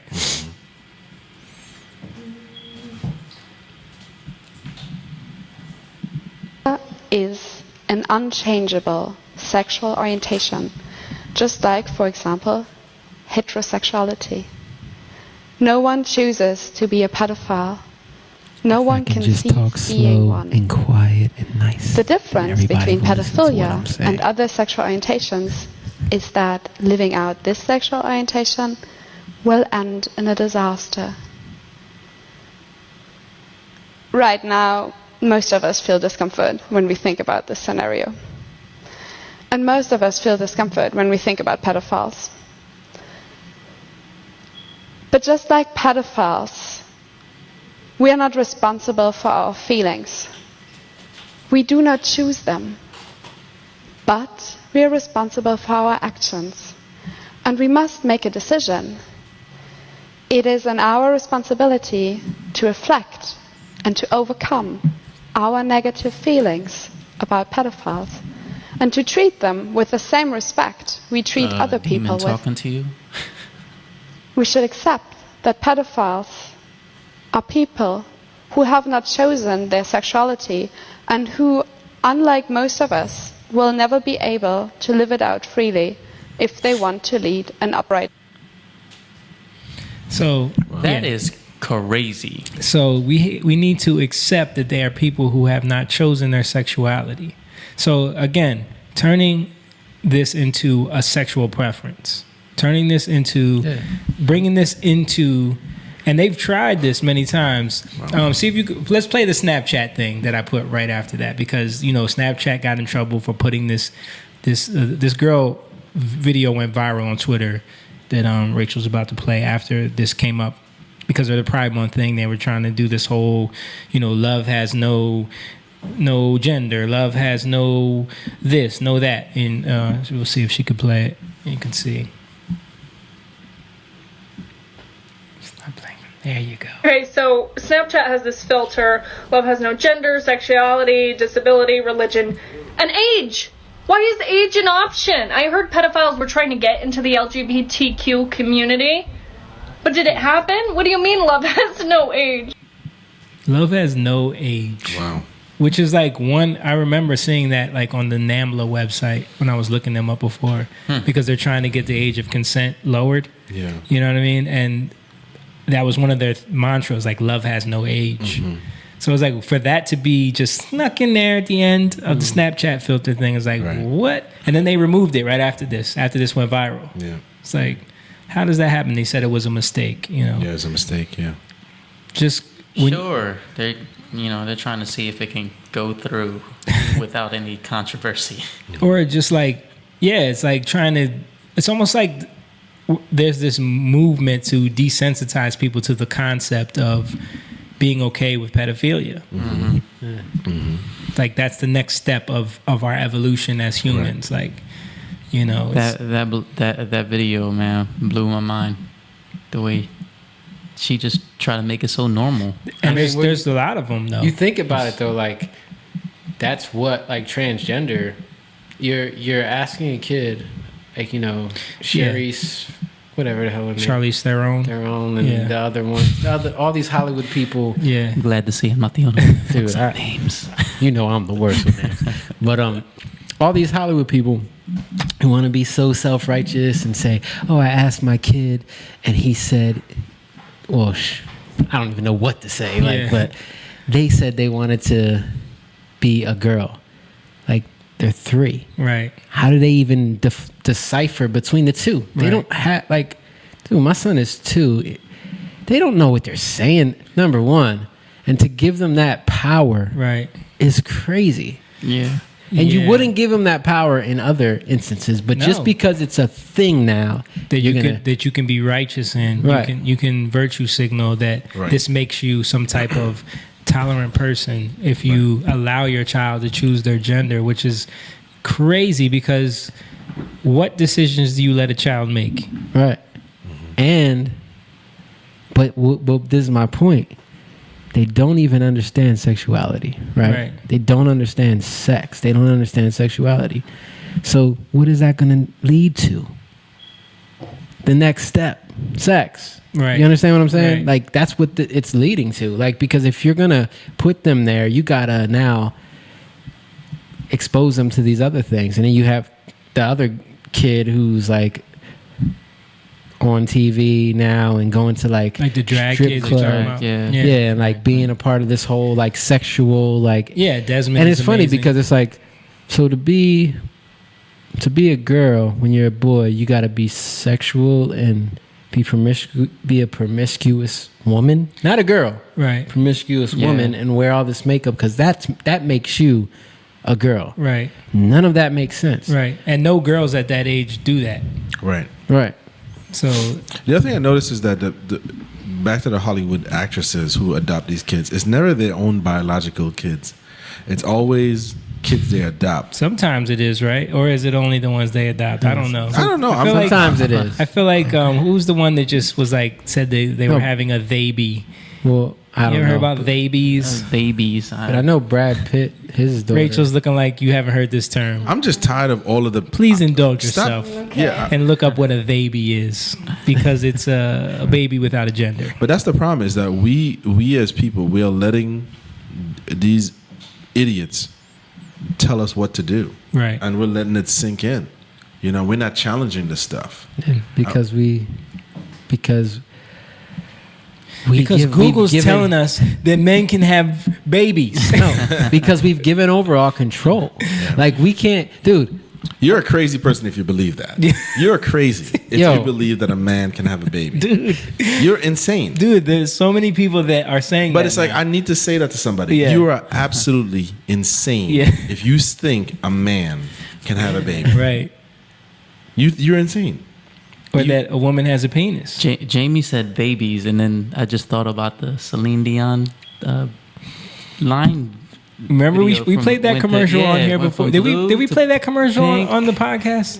I think Oh we no, did. I don't think we did. I think I showed it. I was showing it to See, Liz and them. See if you could pull up the advertisement for Celine Dion's like baby line or baby clothing line. It's first of all, it's the weirdest. It just clicked in my brain. I'm like, it is the weirdest crap. That's a baby. Yeah. Yeah, it's like a genderless clothing line that she came out with for babies. My career is failing, so let me make some clothes. Yeah, I was thinking about this when I was working on my house with James. Yeah. That there's so much we don't know how to do, and so much we just don't even try to do and just let everybody do for us. Mm-hmm. And it creates, like, because you're talking about celebrities and how we just listen to them. And we just listen to doctors. Yeah. Everything just becomes, well, he's a doctor, so he knows. Yep. Right. Therapists, lawyers. Yeah. I'm a doctor. Yeah. People actually use that argument. I have a college degree. I know what I'm talking Right. about. Yeah. Right. They don't know. Yeah. Especially now when you got these retarded degrees, like they make no sense whatsoever. But So here we go. Take it. It's okay. It's okay. I'm Celine Dion. What? Oh no, that's the end of it. That's not it. It was close. It has the ad in it, but it's hard to find the actual whatever advertisement you're talking about. It's Okay. not like readily available. It's gotta be. Yeah, it's What were you saying, Jake? He forgot. something about giving over power to everybody Celebrities. else. Yeah, celebrities, but just as a whole, like just saying, well, this person's a professional, this person's a professional. Oh yeah. and Experts. just- experts. Yeah. That's the era of giving over, like even as a that happened in the professional- 90s though. In the 90s, in the middle of the daytime, they needed to fill hours of repetitive information. So they would say that to you. They'd say, and coming up next, we have expert, we have professor, we have professional, we have. So everybody was an expert, and you would. Oh, I gotta tune in. The expert is gonna talk. Yeah. Didn't someone do a video on YouTube about that was hilarious? I think so. Where it was like experts kept coming in. Yeah. So it's like meaningless hours of, I think it was called bullshit news. Yeah. Bullshit. So it's like a meaningless time of like, everybody's an expert, you know? Yeah. Like I always tell Shaniqua this, I always joke around with her. She loves Survivor. And I joke around with her, but I mean it in a way where it's not about surviving. It's about the games they play. Mm-hmm. It's about the manipulation. It's about the voting out. It's not actually about surviving. Mm-hmm. Yeah, you know, of course, they're in the ocean looking for food, but not really. Again, there's crash services right there. You know what I mean? Like they're not really. They're surviving. not really surviving. You know, and me growing up in a almost like a third world country, I'm like, I would love to do something like that, but my personality is not to manipulate and scheme and scam and vote Jake out because I don't like him. Mm-hmm. You know, I want to get to win my million. I don't like those kind of things. So I think people are attracted to that. People want to see the chaos in the situation. Yeah. You know, and people want to hear the expert tell them. Oh, she found it. I don't think that's the same thing. It's okay. It's okay. I'm Celine Dion.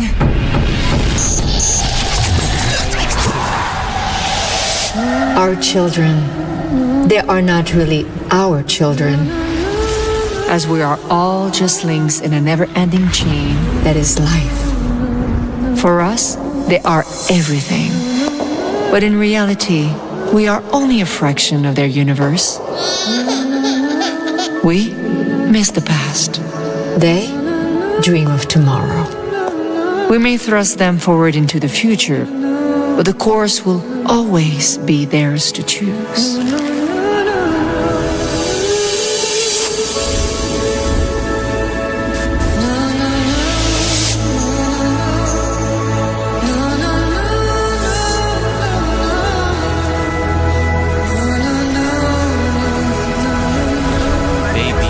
that just say New Order? Yes. I can't believe they called security. I mean, oh, come on, I'm Celine Dion. I'm not spending the night in jail. Holy shit.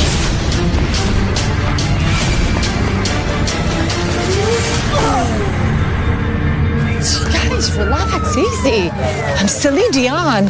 Yeah, girl, and I'm Beyonce. I'm calling my agent. That's the name of the line, Celine Nunu.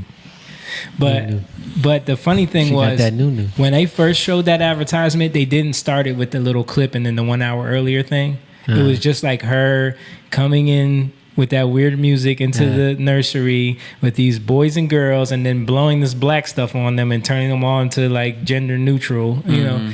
And then the chase scene happens. I guess they realized that it was too creepy, so they threw that in the She's front. some enchanted fairies. But it's just like, It's their choice. yeah. It's their right to choose. Because right? those That's what they babies, said? they need to choose. Yeah. They're really worried about that. All they care about is getting some milk. That's all they care about. Right? And all you should care about is the pooping in the diaper. Yeah, It's crazy because she obviously is trying to tap into a market where she feels she can exploit. yeah, and everyone's doing that now. I think it's like this move to, if you can go viral because of some type of virtue signaling, then somehow you can make money. You know. I just thought it was a creepy advertisement. Yeah. You know what I mean?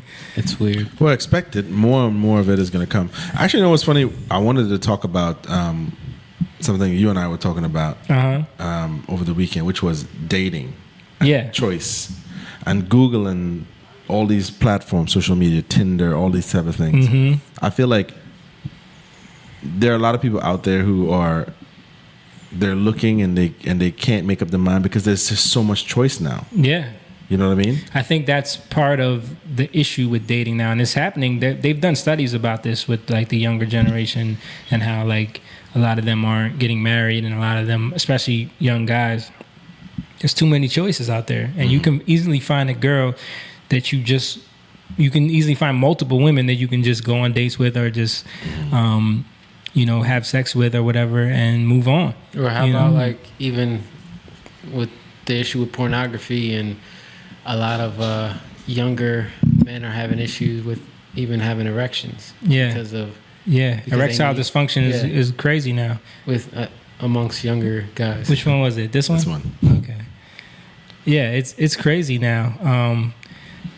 That's all because of porn, online dating, all that stuff. Did you hear about this this poll that they did? It's called a foodie call. It's like they did this poll about this concept called a foodie call. You ever hear about that? Mm-mm.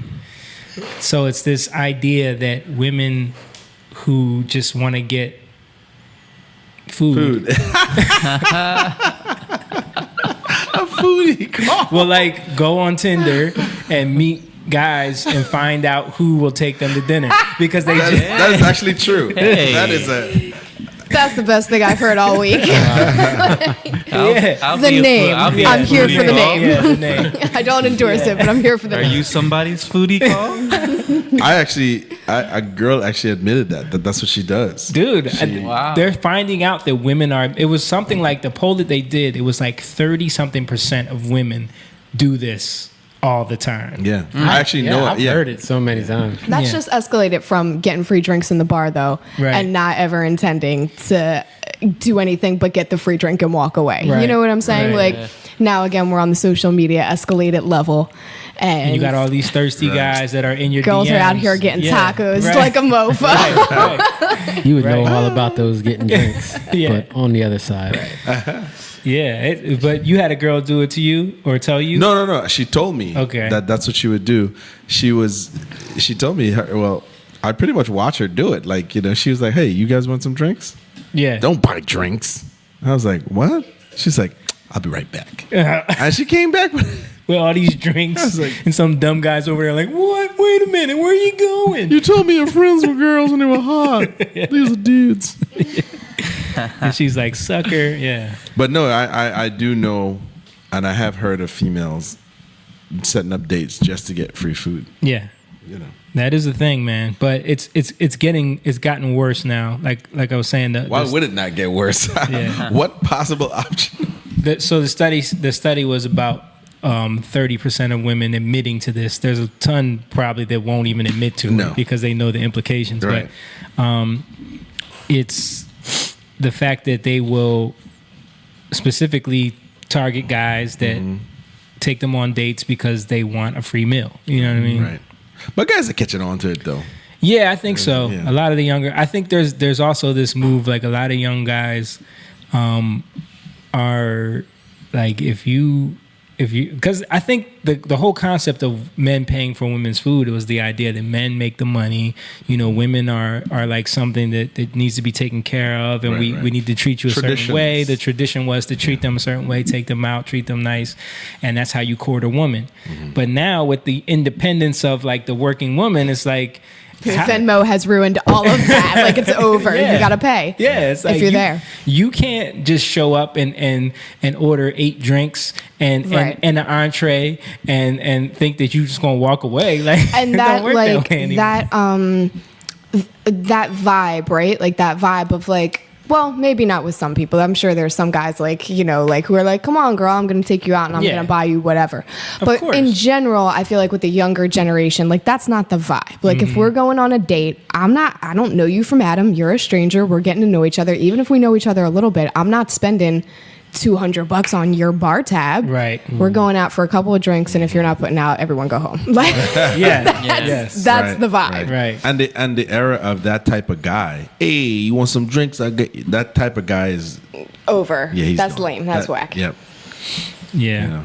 But I thought that was funny. The foodie. Were you looking it up? Yeah. The foodie call thing. Yeah. Yeah. Just a third of women, nearly a third of women have gone on dates just for free food. Right. Survey finds. Right. Yeah. Now, how many of that has backfired to some guy getting outraged? Yeah. Because we got there's a percentage there too. Right. So you mean you're just gonna eat this food and not? Yeah. You know, because not every man is gonna be like, she got me again. You know what I mean? Because you do put you know what I mean? What was the story you told me about the one girl you went on a date with and you left her there? But it wasn't. What was it? It wasn't because she ordered a. No, but I'm just saying, like, I'm sure that happens. Oh yeah. She flat out told me that I'm not her type. Right. She's just bored. She just wanted to be out. Yeah. And I had no chance in hell. Yeah. But we could enjoy this meal together. Right. And I was like, okay, have a good night. And I left her right there. Left her right there. I was like, goodbye. Because she rode with you, right? Yeah. Yeah. So you just left her there. Yeah. Like, she told me that. She said, just so you know, she's like, this is going to sound whatever, but I got to say it. Yeah. You're not my type. I'm bored. I just want to come hang out. Right. Did you pay? Nope. You just left? Yep. Good job. That's what I'm saying. That's what I'm saying. Like, if you're gonna call me out here, sit all down, and then just be like, well, by the way, I don't like you, but you can just like enjoy the pleasure of my company. Buy me food. No. Yeah. Did you order food yet? We ordered. Oh, okay. And I was settling into, talking, and she just cut me off. She was like, "So there's no need to impress me, really." She's like, "I'll be," because I was getting too bitch. I was getting too datey. Right. You know what I mean? So she said, was like, "We're friends." Yeah, she's like, just so you know, she's like, you don't have to do all that. Yeah, it is what it is. Wow. I'm not. So I was like, why you gotta be like that? I was proud when he told me that story. I'm like, you did the right thing, man. Hey, listen, but she did you a favor, though. No. And listen, totally. But she still expected him to sit there and pay for that meal for her. Right. You know what I mean? But at least he did it. Yeah. Because she could have did that after. At least she could have. Right. But I think she was. I would have had, I don't know, maybe not. I feel like I would have more respect if you did it after. Like, chill, and you dragged this person out of their house to come and meet you, and now you're going to be like, you know what? I'm bored. Like, what? Yeah. Like, have the decency to at least, like, maybe eat the meal, I think have a conversation. What she was trying to do was, she was such a biatch that she couldn't even, like, stomach the conversation she didn't want to go any further than that he was having. Because James like, was I'm so entitled, we're just going to sit here and you're going to let me eat. Yeah, I don't even want to talk to you. Probably about because this. the stuff he was talking about, she was... Yeah. Right. She didn't want to go into it. She was just like, because it was weird because, okay. What's up, Pastor? Thanks for watching, bro. Go ahead. It was weird. We drove there, and while we were driving there, she was texting. So I feel what was happening was this. She was bored. She was reaching around calling or texting. I responded. We set up the date or whatever it is. And then when we were going, she was probably still continue texting. And whoever she really wanted to be with finally responded. So because we were driving, we were listening to music, talking, and everything was good. And then during that part, dinner, she stopped me and said, so you really have to do all of this? She's like, meaning don't carry in the conversation. Don't get to know me. You don't got to keep trying. You don't keep. Yeah, this is what this is. So basically, I think she was intending to just get the meal, but the person who texted her back probably was like, when can we meet up? So she was like, all right, so let me just eat this meal real quick and I'll meet you after that. So she just needed to let me know. Well, let's rush this thing. Wrap it up. Yeah. Let's hurry this thing up. James was like, oh, I'll wrap it up. She's like, wrap it up, sir. And James left her with that fat check. Like, here you go. No, I didn't. I listen, I paid for mine. I went up there. Oh, that's right. That's right. I paid for mine. So you ordered, but then did you take your food to go at least? Yeah. This is a perfect story. Yeah. Perfect. So he went up, because you excused I didn't tell her what I was doing. Yeah, you I felt like you was going to the bathroom, right? Yeah, and then you told the waiter, like, look, I'm going to pay for mine. Yeah, and then you left her there. Yeah. Good. I walked away. And she never heard from her again. Nope. But that's the funny thing is, like, when you have that level of entitlement. And the funny thing is, like, a lot of these women think that they can have it both ways, where it's like, don't treat me like you're better than me and I'm independent and that. But oh no, I listen. She called. Where are you? All of a sudden, it was all chivalry. Yeah. What kind of man are you? Why would you? All of a sudden, all that mattered. Yeah. Wait, she called you afterwards? Because you were already gone? I didn't tell her what I was doing. I just went up, paid for mine, and I left. And I didn't tell her where I was going. I mean, I didn't know her. Right.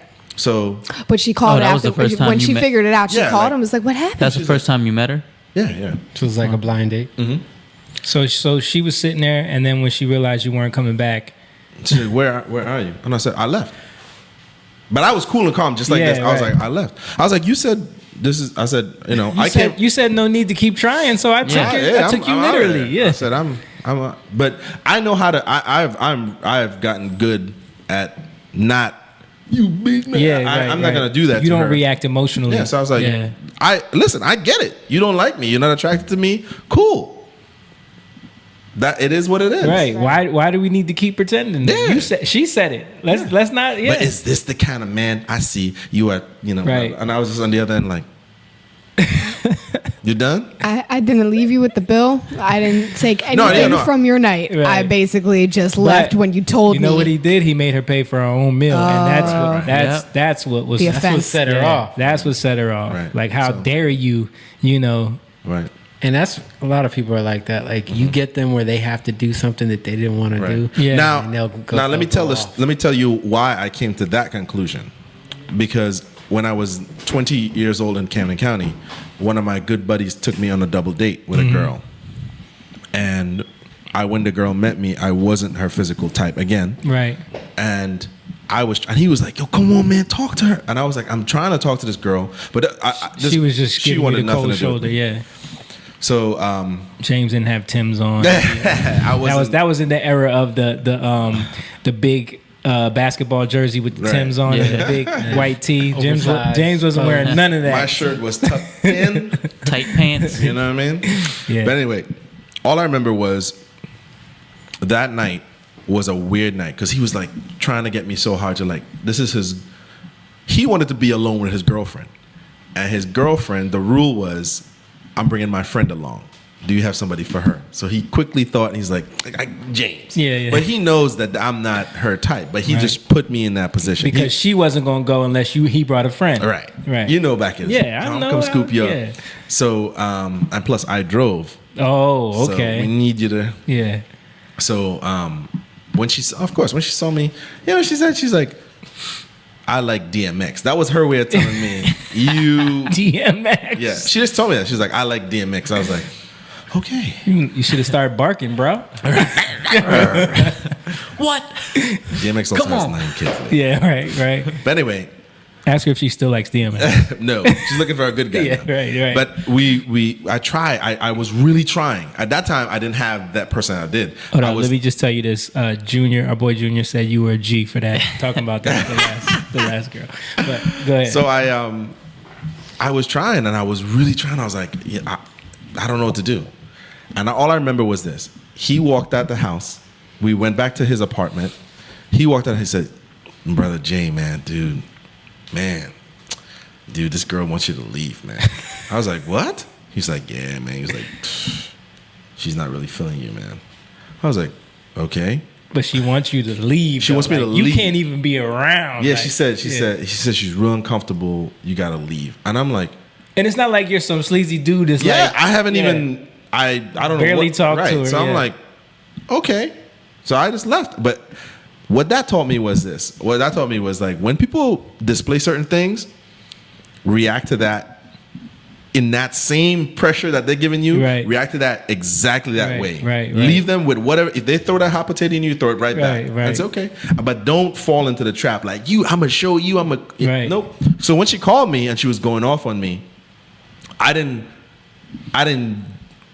go back into the argument with her. I just said, okay, all right.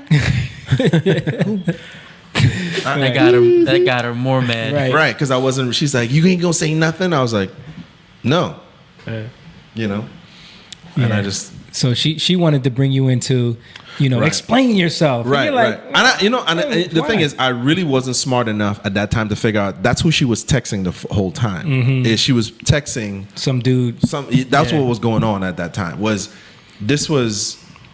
I was the backup plan or whatever. No, how do I put that? I was the plan, and then there was a backup plan. And when the backup plan showed up, it was like, all right. No need for you. No need for you. Like, don't audition anymore. This is not going anywhere. I have other We're plans. not going to call you. Right. Yes. Yeah, so let's eat. And I go. And you pay for my food. And awesome. Yeah. No. So I was like, okay. Yeah, there was a story in one of the whatever article I found about that Foodie call thing. There was this anecdotal story about a guy that they interviewed. It was the same kind of situation, but he's a younger guy, so the same kind of thing. He went on a date with a girl that he met on Tinder, and it was something like when the bill came, he told the waiter, okay, well he ordered appetizer for both of them to share, and they both ordered entrees, and they both ordered like 2-3 drinks each. And when the bill came, he told the waiter, like, I'll pay for the appetizer and my food. And then she like got super pissed off. Like he said, the whole time the dinner was, they had great conversation, they were connecting and everything. As soon as he did that, she totally shut down and was like, well, why would you do that? And he was like, what do you mean? Like, I'm paid for the appetizer. We shared that, but I ordered it, so I figured I'd pay for it, and I paid for my meal and my drinks. And she was like, well, I didn't bring any money. And he was like, well, why didn't you do that? Why wouldn't you bring money when you go out to eat? And the thing was, she invited him out to eat. Oh, even like, worse. She hit him up. So if I don't care about sex. Right. If I hit you up and I say, let's go out to eat, I'm paying. Right. At the end, if we want to say we want to split it, if you want to pay, like however that goes at the end, whatever. I can't predict tomorrow. Yeah. But if I go and invite somebody out and they say, oh, like, I'm a budget, the fact that I asked you to come with me and I said I'm coming to pick you up or we're going out to eat means that I had that bill covered. If you hit up some dude You're on using Tinder, logic, Rachel. Rachel uses too much logic. If you hit a dude up on Tinder and you say, can we do dinner? Let's go have dinner. At the very least, you should expect to pay for yourself. At least, right? Yeah. Right? Maybe in that situation, you're not saying, oh, okay, well, I'm paying for the whole thing. But isn't it ironic that if that dude hits you up, you would be expecting him to pay for the whole thing? Right, exactly. So that's where I take that. I say, if male or female, if someone asks me out for whatever the situation is, come here with me. Right. I'm gonna say to myself, if I'm asking someone out that I can carry them, right? Because I asked you to come to this place with me. And if they offer to pay for it, then cool. But at least be prepared. Handle yourself to pay for your portion of the thing, right? Like I just don't understand this whole idea of like we want to be seen as equal and we need to preach this like stop treating us like we're not equal. But it's like that in that sense, it's always the same. Right. but you still gonna pay for us, right? Right. You By the know- way, whenever I told that story to my female friends, Yeah. everybody said I was wrong. They said you were wrong. Everybody said I was wrong. Nah, you ain't wrong. I'm here to tell you ain't wrong. Yeah. No. They were like, nope, James, you cannot do James. Now they treated me like the foreign guy who didn't know James in America. Right. No, Right. no, wrong But again. it's because you're asking females, man, and they're My wife would have said, "That's My wife No, too. but here's they're different. Though. yeah. How I brought it back was for me. It's like when the women that I did ask, some of them had sons, Right. and when I proposed it in that way, Right. and then they were like, Yeah. well, I don't want my son to be used, Right. So I guess I Exactly. get it. Exactly. But But do you notice that I asked you follow-up questions? Yeah, yeah. I wanted to know how you left. I wanted to know if you paid. I wanted to know Right. if you took your food. I wanted to know if you left her with the whole bill. You cleared up all those questions. At the end, I said, yes, Yeah, that is right. what we do Right. when we're Right. sitting at a table and someone doesn't have like, human decency with their words. And it's Right. more just kind of like, okay, well, I'm done now. She Yeah. ignorant. Yeah. yeah, and believe me, I didn't know I was gonna do that. Right. I didn't know, but it reminded me of that time that girl asked me to leave. Right. And I was like, okay.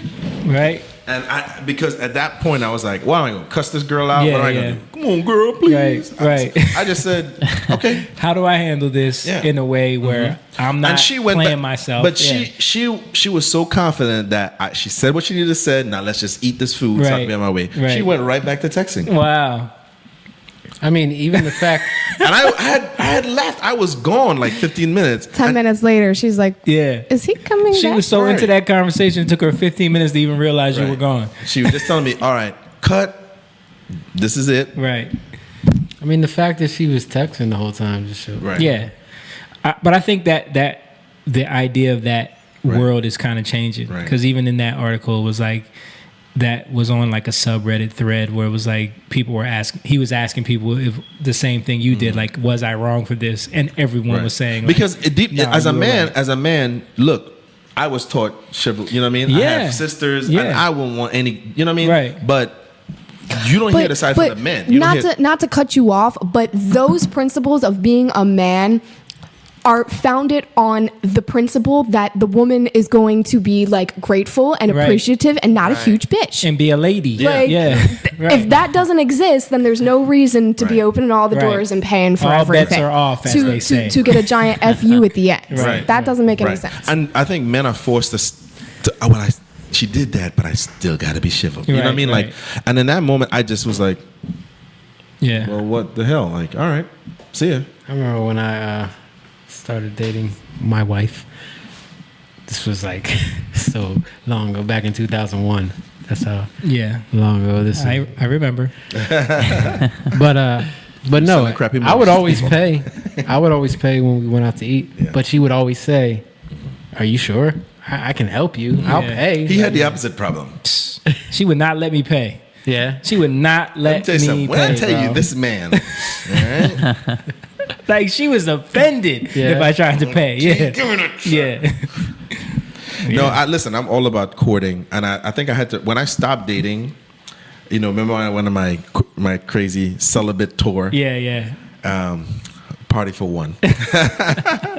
And I moved down by my aunt. This is when I started my remodeling business. And I completely cut all friends off. I cut off He all went to old flip phone. I was like, you know what? I want to court again, but I have to vet the girl. Yep. And there's certain cues that I'm looking for now. You know what I mean? So I'm totally open to paying for dinner and stuff, but I gotta see. Yeah. There's certain things I gotta tick off on that box. You know what I mean? You still had some moments, though. Yeah, because I was like, I gotta see is Right. this girl trying to use me? Right. Because I was worried about that. Yeah, You and know what the I mean? whole celibate thing. Yeah, celibate thing. How do you eventually, and not the first date, you don't bring that up. But, Right. but with that girl that I walked out on, when I met her, she had me completely fooled. What's up? Hey, because she was putting on the show. But I'm telling you, once that confirmation came, you don't need to be there anymore. She was like, and cut. The switch Right. flipped. Right. And that's what I was like, holy crap. Like, they could do this, and I don't. So I need to do a better job at vetting this process. Right. You know what I mean?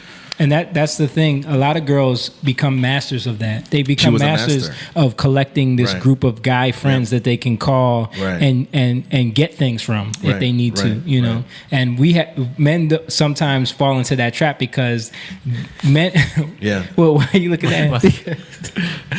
Because Juanita and her sister, they they had a whole had a whole group of they still friends with some of them, so I don't want to call them out, but they become masters of that. And we sometimes, you find yourself when you're a younger guy and you're just trying to meet girls, you find yourself in that place sometimes. You're like, damn, how the hell did I? And she approached me. That girl approached me. I was minding my business.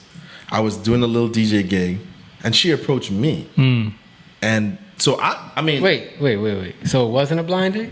No, it was a first date. First date, not a blind Oh, date. okay. Yeah. So but she as good as a blind date because you didn't know her. I didn't know her. I thought this was the start of the online. No. I was DJing at this place. No, this is when he was still partying. Yeah.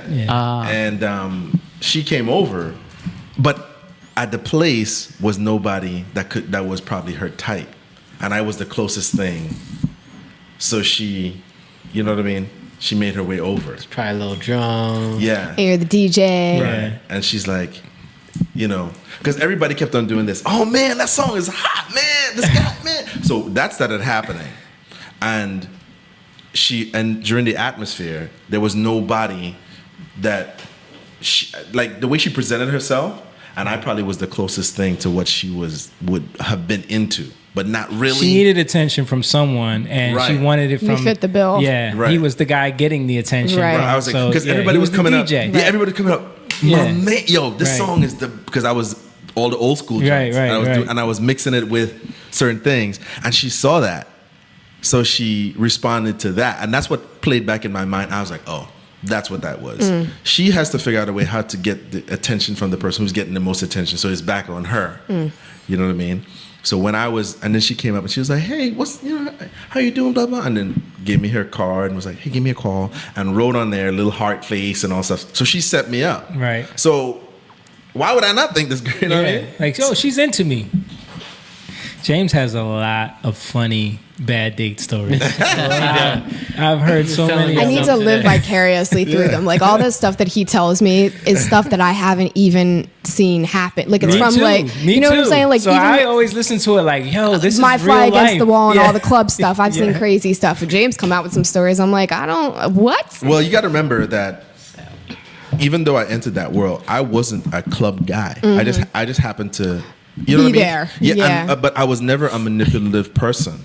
We were talking about like he would hang out with the Venezuelans. Yeah. It's kind of funny because and they were like basically. You were telling me about the one girl who thought there was nothing wrong with like getting married. She wanted to get married. She asked me. To stay here. She wanted to stay here. She's like, hey, so I want to ask you a question.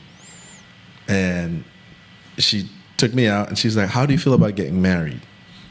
And my dumb ass, I'm like, yeah, marriage is great. You know, listen, I want one of these days I'm gonna meet a nice girl. I meet a nice girl. She's like, no, I mean me tonight. Yeah, marry me so I can stay here. And then trying to break down like, I was like, no, I think marriage, and I do and did. I was like, marriage is sacred. It's like, she was just looking at me like, what? I'm just talking about staying here and working. Right. She's like, I'll pay you some money. Yeah. And I was just like, she didn't, because I'm like breaking it down, like, no, I can't do that, And so to him, like, there's value there. Right. To her, there's no value. Right. Well, there is a different kind though. Yeah, but it's just selfish. It's an ends to a means to an end. Not only that, like some of the other Venezuelan friends, Right. And she vetted me because her girlfriend told her, she's like, James is not going to push up. Yeah. Because she asked in the group. Right. She had asked around. Because then the other girl followed up by saying, hey, how do you feel about my friend? Like marrying her. And I was like, what? Like what? Why are these questions coming to me? And she knew that I wasn't aggressive. Right. You know what I mean? So she's like, which one of these guys here, if I ask them to marry me, is not going to think that sex comes with this? Yeah. That guy. You know what I mean? Right. So they, trying to get over. Yeah. Right. So I was like, but those things happened to me because when I started actual dating, I was like 21 years old. Yeah. My first girlfriend. You know what I mean? So I didn't go through the high school dating thing. So all of those isms I played out in my 20s. You know what I mean? And then realizing that. What was the girl you were telling me about that you met when you had the BMW, and then you immediately found out that she was only into you because of that, and then like French Connection. At the store. Yeah. So tell me that story because I forget it. Yeah, and I got played out by that one too, because I went there shopping. Yeah. And I, putting the buying the stuff, I put the keys, and she picked it up, and she's like, "Ooh." Yeah. And you know what I mean? And of course, and James was like, "Finally, the bait works." Yeah. And I got her number, and we dated. We went on a date, and I pulled up, and she's like, "BMW, nice." She's like, "My ex-boyfriend had a Bentley." I was like, "God damn." So I was like, "Yo, what?" I'm telling you, that's why $300,000 difference. Right. That's why. And listen, why you work in French? All of these stories, by the way, are the black girls that he dated. Let me see. Well, wait a minute. Let's talk about this though, because now he's married to a black woman who is nothing like the absolutely. My beautiful wife. Yes. Shaniqua. But anyway, what happened with the rest of that story? Jamie's like, yeah. We love Shaniqua. Get back to the story. Yeah, man. She, well, basically it was like this girl just was like, she was a sugar baby. Yeah. And she told me she had a hence that opening line. Yeah, right. She didn't tell me that right away. She went on to tell you about her lifestyle, right? Yeah, she had a guy who paid her bills, and I was like, what? I'm telling you, that's why I'm telling you, 2011 was when I shut it all down. I was like, yo, what the hell is going on? Right. Why am I like, what is Where going am on? I? Yeah, what am I doing here? Yeah. Like, how am I making these choices? Or how is this happening to me? Yeah. You know what I mean? We never went through that, so it's like, dude, we were so focused, first of all, on the group, the company, and then Look at them trying to pretend they're innocent. No, for real. Innocent not. Listen, Moan was in a different league. Okay, we talk about this all the time. Didn't I tell you he was filling girls up? That wasn't just a joke. Okay, this is a real life situation. Right. In the stairwell of Pro Direct. Damn, Jamie. Okay. I think for me it was like I wasn't aware. I was trying to interact, and I wasn't aware of certain behavior. Right. And as I became, that's why I had to slow it down. And I think that was the best thing I did was shutting it down, not dating for like how many years? Yeah, wow. Not having a girlfriend, I met Shaniqua in 2004. So that's 4 years. 4 years of absolutely no relationship, Bunch of documentaries. That was 4 years. Was full of That documentaries. information keeping you warm at night. Yeah. James. The earth is flat. Your brothers ain't tell me. No, so I just I know I was done by my aunt, so there was no computers. That's right. Yeah. You weren't there the whole 4 years. No, not the whole 4 years, but I was there for a while. I used to be on that computer in the house all the time. Yeah. I come over there, you on there researching stuff. I was Feet up. James's YouTube Yeah. search history was. But you got to remember, I had never owned a computer before. Yeah. I bought a computer in 2012. Oh wow. So that was the first time. I mean, I actually went out and interact. I never had a problem approaching and meeting people. Mm-hmm. But I learned that I have to dial it back, and I needed to establish myself. And when I went online to start dating, and I met Shaniqua, I didn't text her. I called her. And from the dating app, right? Yeah. We started talking. Did you write her on the app first, or? Yeah. So no, she wrote me actually. Okay. And I was a huge test because I was like, this thing, filling out the algorithm, actually is what kind of saved me the nonsense, because that's the first time I ever put a profile on. Shaniqua was the first date I went on, and Shaniqua was the first date and first girl, and one and done. Wow. I was in there because I was like, they should need to put you on the freaking website, bro, because that never happened. Because what was happening was this. I realized this thing is dangerous because there were so many girls that would say hello, and girls that I would meet, and I'm like, wow, she's cute. Oh wow, but their percentage we would never match. you know, like how you like a 93% match. They were like 27s or 60s, and I'm like, I don't know anything about this. So like they would use based on what you enter in, they'll give you a compatibility factor. Right. And they've been doing this on dating sites like even before our more current Tinders and apps and all of that stuff. But you have to fill it out. Yeah. Right. It's not an option. So they're getting that information from you so that at some point they can say, oh, you're 90% matched with this person, but you're a 10% match with this person. Right. So and I know this to be the case because people are lazy. For the people that fill out no information, how are they matching them up with anybody? I think there's a certain amount that you have to put in to be able to be a certain amount. Current. Okay. You know what I'm saying? Okay. But most people fill it out as little as possible. Right. You know. So they just want to look at pictures of people and pick them based off of who's cute. And that's what it's become, is that it's just a swipe right and swipe left. And I've even had some friends talk to me in that scene about like, I had to stop. Like, I didn't like that because I was getting to a place where, like, Black Mirror and some of these shows, you're basing everything off of that superficial aesthetic interaction. Mm-hmm. That's really dangerous when you start training yourself to just judge people like that. Right. Real quick off of one picture, you just make a judgment. Right. Yes, and then, no. And then that's their hot picture. Right. And then you see them in real life. Like you're not training yourself to make like good decisions, interact with people, like any of these things which we're supposed to do while we're forming relationships. Right. It's a complete wash. And so for you decided I'm going to take my time and fill this thing out so that if I do know that I'm getting matched with someone, it's going to be someone that lines up with everything that I've. And it was a test for me because I was like, am I a guy that is superficial? And actually, honestly, all of you guys, because all you guys were married, you know, the men that I started to associate with, that's the other thing about people don't understand with choosing is you choose. A lot of times your choices are kind of based on your social group. So if all of y'all were single and y'all were hanging out at the club, more likely I'd probably be there with y'all making bad choices. Right. Moan, you going down to the elevator again? Stairwell, brother. The stairwell. Jamie, you trying to get this girl to buy a mortgage? Help me help you. Can we talk some people out of their credit, please? But remember, we started playing soccer together. Yep. And he's married to my sister. I know your wife. The men that were around me and are my age were married. Right. Started having children. Their lives started to be established.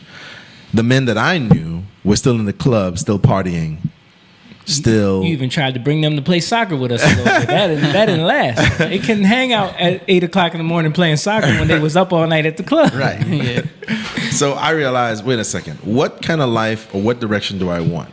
And it started to play out in my mind where I'm like, okay, I know I want to be married and have children one day, but the path that I'm on isn't leading there. And then the choices, the girls that I'm meeting there, the girls that I'm seeing that are beautiful, that may be interested, are not good choices, are not wife and life partners for me, for who I am. You know what I mean? That was one of the things that I think I learned early in life, like somehow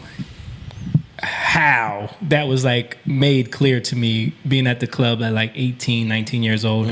I was like, none of these girls are good like choices. Right. No, I never thought that. But of course, you start. What happens is this: if you're around it enough, you make excuses for it. You're like, well, you never know, and when you know, when you don't know, and you start making excuses. God can work in mysterious ways now, James. Right. Yeah. So you'll make excuses for it. Yeah. And that's what actually started. What actually was happening to me more was I got into a lot of workplace romance. You know what I mean? Because I worked in retail and I was a manager and there was a lot of women. Right. And all that has to happen is for one woman to say, James is cute. Right. And then all of a sudden it becomes a competition. Who can get him first? Yeah. And that would always happen. Isn't that weird how that always develops? It's like this like, it's almost like this animal thing where it's like when you're in... It's definitely an animal thing. Yeah. Like it's not even weird if you just kind of take it to that and you're like, oh, well, if you think about society scaled down a little bit more, it just kind of makes sense. You put people into any type of hierarchical situation. They're going to be going with who can get the most bacon, period, at the end. So. And I noticed that. I was like, dang, like this is, So for me, it was like I realized, okay, not all of my relationships have to start in the work. You know what I mean? Like, this is not good. Right. You know, like some of them worked out, but some of them were like, what the hell is this? You know what I mean? But after 2011, when I was like, all right, I need to change my life. I need to change my selection of friends, my circle. I think that's a big part of it, is your circle. If you change your circle, 100%, you'll change your outlook. You know what I mean? So when 2004 came, it had been 4 years I've been single and not dating, you know, practicing celibacy too. And it was like, all right, I can't, I'm becoming jaded too. Right. Because now I'm starting to find flaws in everything. Right. You know what I mean? And, you know, and then you're like, well, I got to make a decision, you know. I think filling out the algorithm or whatever the questionnaires were actually was the beginning of it, because I didn't put up a picture. I filled it out, and I was like, can I truly live up to this? So you didn't put a picture up? I didn't put a picture up first. Okay. I just filled out the questionnaires first, because I knew if I put the picture up, I would go right into looking at other girls' pictures. Right. I knew I would do it. I would, because from the minute we put our best picture, people start responding to that. And it now becomes like it releases endorphins. You're gonna go see who looked at me today. How many hearts did I get? You know what I mean? That's what Instagram and it is, started, man. and when I put up the picture, it started happening. Now for me, what was the thing is girls would come in, but once they saw I was 5'8", you know what I mean? Because girls would tell me that. They would say, "Sorry," she's like, "You're cute, but you're too short. You're too short. Yeah, you're too short." That's what online dating does, man. Right. It lets you like just have this checklist that you can just go down. Up, wait, 5'8", no, right. Moving on. And Shaniqua reached out to me, and Shaniqua was like, "Hey, how you doing? Blah blah blah. Read your profile," and I responded back to her, and we talked for a little bit, and she would respond. She put her name, and we actually responded and started talking, and she said, "Hey, listen, you know, I would love to." I actually said to her, I said, "Hey, I would love to take you out sometime." And she said, "Okay." And she said, "Give me a number." And I called her. And I said, I don't want to text her. I don't want to, right. You know what I mean? I wanted to, you know. And that was it, man. That was it. I called her. We set up a date. She was going to see her dad. She came back that week. We set it up, met her, and that was it. And within that week, not 2 weeks of, I think a week or 2 weeks, I liked her. I liked who she was. I liked how she carried herself. And I was like, hey, look, I'm going to get off of this thing because, you know, I'm good. Yeah. You know what I mean? Yeah, no need. And I set the tone. I was like, I'm setting the tone. I'm not telling you what to do, Right. but I'm setting the tone. I'm getting off of it. Mm-hmm. You know what I mean? I'm done. Because you don't need to keep your I don't options need to keep open done. I think that's where men go wrong is men try to see what the girl is doing, but I'm like, I'm setting the tone. Now, truth be told, if she still was on it, that would have told me, like say a month later, 2 months later, she's still on there. She's still searching for better options. I know. Right. The answer is clear. Right. But she immediately said, okay, well, I'm going to do the same. And I was like, okay. Yeah. We're good. Right. Because it shows me that I stated my claim. I said, hey, this is what I'm into. I'm into you. I'm going to end that part. The searching is over. I'm done. I didn't tell her what to do. She replied, me too. And that was it. You know? But so like look at that, and that being one real interaction from beginning to end. So she also took the time to read your profile and said, oh, okay. Yeah. Maybe this is somebody that I would like to have a conversation with. Right. And that actually brought something of value as opposed to not information. Let's just put up all the pictures and we swipe back and forth. And 6 months, a year, 2 years later, you're still swiping back and forth. Right. And being a foodie call because nothing else is really. And listen, she went on plenty of dates. That was my first online date. My first, last, all of it in, right. Because I was like, you know what? I don't want to go through this again. And if all of that from 2011, 2004, if I go right back into that, I felt like, whoa, I wasted all that time. I wasted all that time. I was trying to work on myself to be a better person, be a better man, really live up to those standards, and move into a new season in my life, which was finding a woman, establishing a relationship, seeing if our morals and our values matched, and then the next step is marriage. I told Shaniqua within a year I wanted to be married. You know, everything I told Shaniqua, I backed it up. You know what I mean? Because I wanted to. I was like, I'm gonna back it. I'm gonna prove to her that she made an investment in me, and I'm gonna make that investment and then some. You know what I mean? And that's why I was telling you guys about communication with exes, all of that. When I realized those type of things were going to be hindrances, I knew. I was like, okay, I can't allow certain things to block what the future, you know what I mean? And self-sabotage. Block your blessing. And like I said, I remember I'm around young men who are, and I'm giving these guys credit. He finally started hanging out with us and left all his club friends behind. Right. But you know, when you because you know what, sometimes I feel like you need to change your setting too. You know what I mean? You need to change the setting. And I've always been a silly, outgoing person. They've known me for a while. He known me the longest, but he didn't see the side of me until like we lived together. Was really like I saw it. Remember when you and Liz had the townhouse? Like I saw it then because you would bring your friends and hang out. Right. But not like we didn't have any real conversations. Right. We kind of just would say what's up and hang out a little bit, but we never really talked like we do now. You know. Right. Yeah. But you knew that I wasn't the player type. Yeah. I wasn't. You knew that wasn't who I was. Well, I knew all of y'all were of a certain, caliber of family. Right. Which is what drew me to Liz in the first place. Right. Because I knew, like, I saw that. I saw that, like, it was a rare type of person. You know what I mean? Right.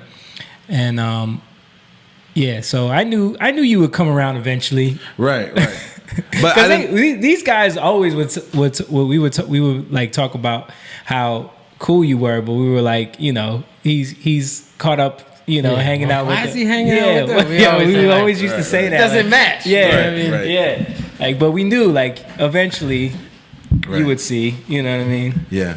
And I think that's what for me it was like, okay, and I was like, you know what, I want to be a dad, and it was because of Elise. Yeah. You know what I mean? Like seeing Elise, his daughter, and she's the first baby. Yeah. No, with Noe, but Noe was first. Yeah, but the first baby I'm around. Yeah. You know what I mean? And seeing my sister, you know what I mean?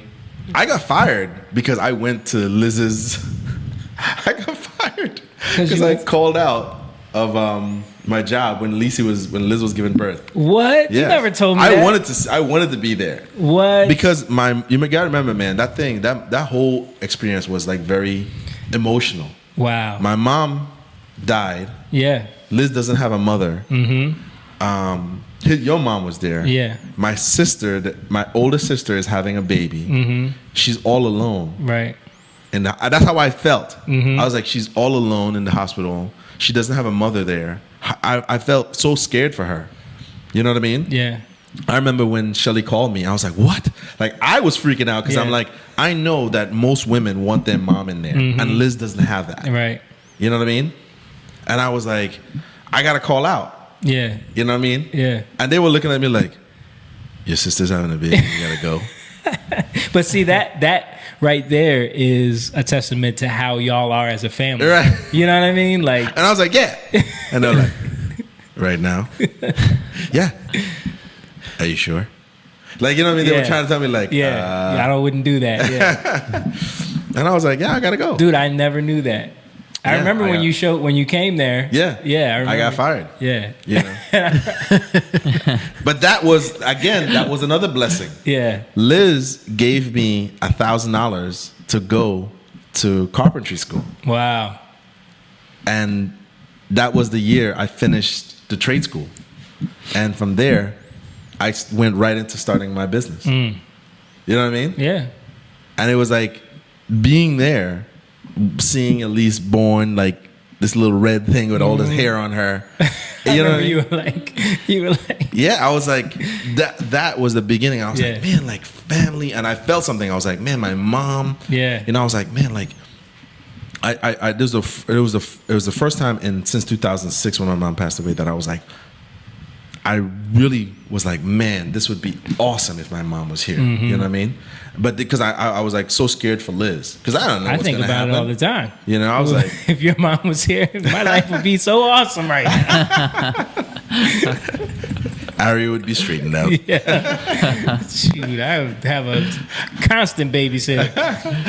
No, but that all of those things, you know, then you started having kids. He has his son, you know, Stan, and all of these type of things. So I went from a place of seeing men prioritize partying, lifestyle, you know, having a good time, to all of a sudden family life started beginning around me. And I was like, I'm more of the family type, family guy type than I am. Right. You know what I mean? Yeah. Seeing Elise and playing with Elise, and you know how much I love it and play with Elise when she was little, all the little games we played. I was like, I want this feeling. Right. The feeling of going to tell, yo, man, I landed another one tonight. Yeah, right, that, you know what I'm saying? That versus, you know what I mean? You know? There's no comparison. There is no comparison. So something triggered with that whole experience where I was like, wow, I want that. And now that I have my own daughter, Sophia, and I come home and she's running at 90 miles an hour, head first, tripping. You know, I'm like, this is it. This is what it's all about, man. And she's so happy to see you when you come home. Right. Yeah. Right. Yeah, man. So I went through all of that to say, you know, that like I needed that time to mature and to really see what purpose, you know, what do I want out of this thing, you know. Yeah. But the journey led you to something great. Yeah, and family life, and you know, I like I said, you know, I think people just need to choose. You need to get to the point where you filter out all that crap. What algorithm, what they're telling you, choices, selection. Shaniqua and I wouldn't have picked each other because of our own isms. I wouldn't have been into her, and she wouldn't have been into me. We actually talk about that because of the construct of what she liked and what I liked. But we had to put all of that aside to be like, let's focus, you know what I mean? And you have to ask yourself sometimes, why do I like that? Why do I like that? What is it about me that has caused me to want that type of thing? Yeah. You know, my ultimate woman was Tyra Banks. Right. You know, I was 14 years old. I saw Tyra Banks. I was like, God dang. You know. Yeah, you and Jake have that in common. I had a poster of Tyra Banks. Jake bought the Sports Illustrated issue from back in the day that she was on the cover. You know what I mean? Jake, like the black girl? Yes. I think that was the only one ever.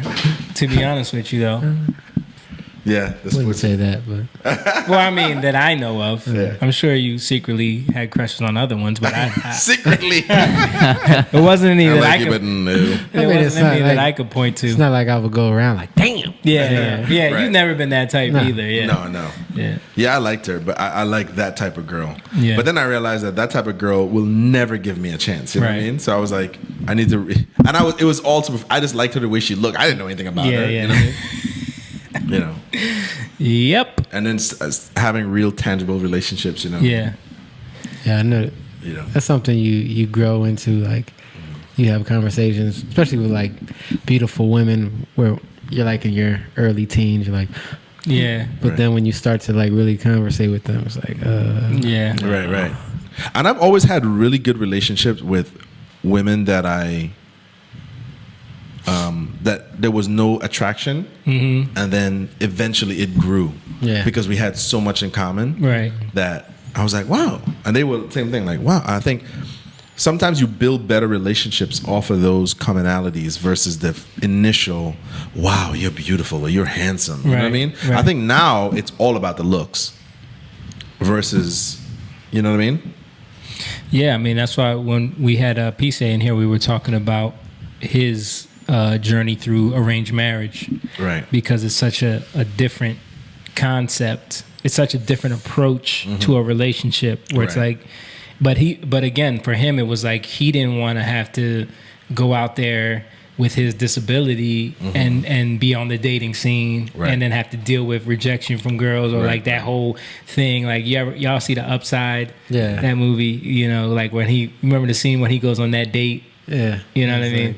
It's like, but in order to avoid all of that, he was never going to even meet her anyway. He was just going to write letters. You know what I mean? It's like, so I guess to avoid all of that, like P.C. decided to do the arranged marriage thing, which is like, look how that's worked for him. You know what I mean? Right. But most people would totally be against that because they can't understand the concept of I have to see the person or I have to choice. I need to be in control of what they look like, and I need to, you know what I mean? Like you can't just tell me I'm going to marry someone, you know. Right. And all of that comes from Hollywood. Yeah. The concept of beauty, what you deserve, what you know. Yeah, man. You know, I remember one time I had this conversation with a girl about height, and she said to me, she said, I don't know, I just like tall guys. I feel protected. And I said to her, I said, what if the guy has a gun? What do you think? The guy's going to be like, oh no, this guy's over 6 feet. This gun is not going to work. Jeez. You know what I mean? Like, and she just looked at me like, what? I was like, you're making it seem like being tall is like a superpower. You know what I mean? Give me your money. Oh, crap. You're 6 feet. Right. Jeez, I better get out of here. Yeah. You know what I mean? I was like, it's ridiculous. You know what I mean? And women would really say that. But I really realized, oh, you mean you're insecure? Because all my girlfriends were over 5'7". Wow. And I'm only 5'8". Right. But only the girls that were like 5'2", 5'3" were like, I'm tall. You know. But I realized, Shelly. I was messing with her. Over the weekend because you know the thing about she always liked tall guys. She's 5 foot. Barely nudging. You know what I'm saying? Like just getting to 5 foot. Everybody's taller than you. But but that's what I'm saying. Like she wants the dude to be like 6'5". Like what are you doing? No, she's lowered it. 6'4". Yeah, 6'4". No, I like I said, those, and I realized I was good. I was good at like destroying those concepts. Like, and I mean, like, well, didn't you say something? I forget. I don't know if it was Shaniqua or not, but you said someone was like, "Well, I wanted a tall guy because I need someone that could handle me." Shaniqua. Okay, we had that conversation because we were really getting into likes and dislikes because she was trying to make it seem like you like that. Like she was trying to like. You know, the thing that people do, like when you're dating somebody, they're like, you used to like her. And I'm like, what? Why are you trying to make it sound like this is chap? You know what I mean? Like, calm yourself. Right. So as the conversation persists, I started asking her, like, why did you like what you like? Mm-hmm. And that was one of her things. Right. She was like, I looked at it and I did see that you were short. And I was like, it makes it sound like I'm 5, like Kevin Hart. You know what I mean? But okay. So as we started talking, I was like, well, why do you like why? She's like, I don't know. She's like, I just like talk. To me, like a big guy, I feel like he could handle me. I was like, what kind of wild Russian bear are you that you need to be handled? I was like, you lose that much control that they need to rein you in. He needs to go get a leash and put you on. Like, I need to handle it. I mean, I know she didn't mean that, but I was just trying to show her. When you say that, it's like, why are you something that needs to be handled? So I get it. So you need somebody, in case you step out of line, somebody smack the shit out of you for you to act right. How about just acting right? You know what I mean? Yeah. Like, that's the whole thing. And we kind of got to that. And I was like, all right, well. But I had to break that down for her. Right. You know, because that's something that I hear women say all the time. Like, oh, I need a big man because I need somebody that can handle me. But it's that concept of I say it all the time because I remodeled that entire house. I was like, where's those tall guys to hang these things with? Wish there was some tall guys around to do this work. Yep. That's that old song, Roughneck, gotta have a roughneck. Oh, MC Light. Yeah. You feed or I need a soldier. But you know what though? I think with women, right? Women surround themselves with other girls, and they don't want those other girls to make fun of them. And they want the girls to be oohing and ahhing over their men. Right. You know what I mean? But don't touch them though. Don't touch them. Just ooh and ah. Just want him. You can ask me about his penis size too. I might tell you if we're close like that. Right. But don't touch him. Right. It's like it's just weird logic. It's weird logic that women have sometimes with even the fact that they would go into those details like that girl talk. Yeah. That's dude. Right. I hate that. Yeah, like men do it too. Men do. too. Yeah. No, but not all men. But I think men, yeah, there is certain cultures where Yeah. that's acceptable. Can't say all women either. Yeah. I said not No, all no, men, not Yeah. all women. That's no, 'cause true, Rachel. I'm not saying You that are because right. my wife would not do that. Mine either. But it's for real. Yeah. But there is a lot that do that, and It's more commonplace in popular culture. Yeah, it's definitely a girl cultural talk, yeah. thing. you know? But then it's like, but then you want to be mad when your man sleeps with one of your friends. But it's like, Oh, your friends make your friend, her curiosity gets the best of her. But, but you've been selling him Yeah. to her the whole time. Yeah, you're his Like, promoter. Yeah, You're done. like you're telling her how great everything is, and of course now she wants to see. and then, they're all in it for the wrong reasons in Right, the first place. right. So. Which is the real problem. Yeah. Like that's the underlying problem. Is that in my opinion, if that's the friendship and that's the situation, like if you're having real friendships, you're not like sitting around gossiping about those things. Right. Don't we have less? Because that in and of itself is superficial. Right. Yeah. That what does that have to do with like anything? Yeah. Besides your personal relationship between you and that other person. Right. So you're taking like trust and secrets and things that should be kept behind closed doors and be sacred, and now you're putting it on blast, and then chaos ensues. Yeah. Right, Yeah, of right, course. right. Like Jake says, like of course. I would have expected that to happen. Right. Because And that's the era of Sex in the City. That's an era of these shows that promoted girl talk and girl, he's like this, or he's Yeah. Mr. Big, or he's Mr. Silly, or Mr. Slappy. I mean, when you Mr. Slappy. Whatever. but you're right.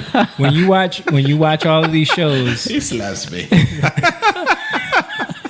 this one's chokey, this one's slappy, this one. They had those names, man. No, but it's like when you watch those shows and you see the scenes. Every time those shows come on and you catch it, it's like I feel like I want to vomit. Yeah. And it's like this whole interaction of like the scene where like they're dating someone and then they have this whole collective conversation where they're talking about them and they tell them everything, and it's like, why? Who does this? but here's the Right. thing: like when you watch No one, but it taught women how to behave in those Yeah. situations. but it teaches women how to be selfish. It teaches women how to just like friends. Yeah. You got all these single people. It's not natural. That whole way they come together, and because it's years and and they years. all dated each other. Yeah, and it's I have to say though, because I was talking about this with your sisters the other day, that in that world, and I don't know if you experienced this growing up, but you grew up in a different kind of culture. But like I remember, and you probably remember this too, in Williamstown, like a lot of those crews with like all the white friends, I would be like, you're dating him now, and now you're dating her, and they would just be swapping girlfriends all the time. Yeah. I saw it with the soccer team. Yes, same thing. The So lacrosse team, it was like and I never watched Friends when it was on TV, but then like catching the reruns, I'd be like, yo, this is exactly how They do. they do. but that definitely was. They do. but they continue it. Is my point. Like it's a continuation into your 20s, into your 30s, Right. into your 40s. Right, You right. never grow up. Right. You have like Sex in the City. It just It just goes keeps and going. goes and Yeah. goes. I never like. To me, it's like the way I was brought up, or I don't know if I cultivated. My dad never taught me this, but I was cultivated this. Your girlfriend, is your friend. Your girlfriend is off limits. Even if she's beautiful, I have to will myself to be like, nope. I can never look at any Right. like, you know what I mean? Right. Absolutely not. But that's supposed to be the way. That Right. is the normal behavior, right? That's normal behavior. Right. Why are we having a conversation? Yeah. About It's like this is supposed to be how people interact. It's Right. like, That's what ended one of my friendships. I know. Which is I remember. a friend of mine. these Venezuelans. he when my relationship ended with this another girl. great James story, by the way. This one, yeah, I have to filter this one. Yes. But after my relationship had ended, he pursued that girl and had a physical relationship with that girl while living with me. So let me just set the stage. This has been his longtime friend, right? And dude needs a place to stay, and he's like, okay, you can come live in my family's house and not pay no bills and just live there, and I got you. You know what I mean? And then And his mom had just died too, so Right. I felt for him, you know what I mean? Right. So you were looking out for this guy who's in another country, and then explain how you found out. He calls me and he says, "Hey man, well, he got arrested. Mm-hmm. I go to pick him up. I go to pick him up, but he's obviously in jail. But when we go get to find the car is on the train tracks, and I'm like, what the hell? The car was right next to her house. I was like, what the hell? Like, what are you doing here? But he got drunk and drove the car onto He was the train. going to her house, Right, and got drunk. It was like the train track and the turn to go to her house was like on the same parallel line. So if you miss it, you're going on the train track. So he made a left like, "Ooh, we're in this love together." And he got stuck on the train tracks. He tried to push it off. Cops came, arrested him. I got called. Wow. Came back. He calls you. He calls me. Because now this is the guy that's got his back. That happened, and he's doing that. Yeah, that happened a year before I found out. Right. What he was actually. He did that for a year, and I told you. Yes. I went on his computer, and he left it up. He left he filmed the situations, and I hit the button like going in there and. It was a full-on movie. James was like, well, I'm going to do some research. Time to find some YouTube videos. This flat earth thing will perplex me. And it was like, you little bastard, you. And that's how I discovered. I was like, wow, man. Like, when I confronted him, his whole thing was like, well, hey, man, you're not really with her. What's the big deal? Right. You know what I mean? Mm-hmm. I was like, I don't care that if you wanted to, I don't care, but you can't live here, right. use me and hide the situation from me. Right. That he didn't understand. That's all a violation. Right. All of it. Oh, he understood it. He was that was always in the back of his mind that if I get caught, I'm going to say this. Right. Because he knew. Because you're just selfish and you want to fulfill your desires. He knew exactly what he was doing. If he didn't know, he would have brought it to you. out. He would have came to you like a man and said, yo, I'm seeing such and such. Right. You know what I mean? And I almost said the name. We were trying to say. But also there was a thing where he was like getting gifts and he was having he was having conversations and he was like, she was gonna send him something. He was like, well, don't send it here because you know who lives here. Right, exactly. In my house. Right. I was like, I wanted to strangle him. You know who lives here. Bitch, you don't live here. But here's what I did though. That day, I said, look, man, nothing gonna get physical, but you gonna get this stuff out of here tonight. Right. You are out of here, buddy. Yeah. You know what I'm saying? I don't care what, hey man, hold on, whoa. No. And he had a lot of stuff. I was like, I don't care what you do. Right. But you have about an hour. You got about so. 5 or 10 minutes. I don't care who you call, but all of this is out of here. You're out of here. He Take said, your stuff. boy, you just committed a 5 to 10. I'm about to whoop your ass for 5 or 10 minutes. And that's when to me, that happened in 2011. That led me. That was like your last straw, right? That was it. That was when I said, I'm making bad choices. Yep. I need to, because I chose this guy as my friend. I chose this type of girl as a girlfriend. Right. Now I know the reason she did that was because I ended that relationship and she pleaded to get that relationship back. She needed to teach you a lesson. And that was the ultimate way of getting me back. She knew that would happen. Mm-hmm. She knew. And I was like, oh, okay. And also, like you said, you knew his behavior from watching him. Yes, I saw him. I saw what he would do. But I laughed it off as like, that's him. I don't do that. Right. But what I was mad at that time. But honestly, after things settled down, I was like, you know what? I'm mad at him. And yes, he's a despicable person. But I chose him. Right. I chose her. I made these choices. I pulled these people in. Right. So I'm the common denominator. Yeah, I was like, it's me. Jamie knows all about that. Yeah. Yeah. What are you talking about? Prevail. Oh yeah. Yeah, we talked about that before. Yeah. You know, I learned quick. Like I gotta cut these people off. Right. But my way at that time was I gotta cut everybody. Yeah. And the people who came to look for me to find out what was going on was the people I kept. Right. Everybody who said, "Hey man, it's not a big deal." Yeah. Okay, man. Goodbye. Right. But all the people who came and said, or then some people like, why would you do that to him? Like, yeah. It's crazy.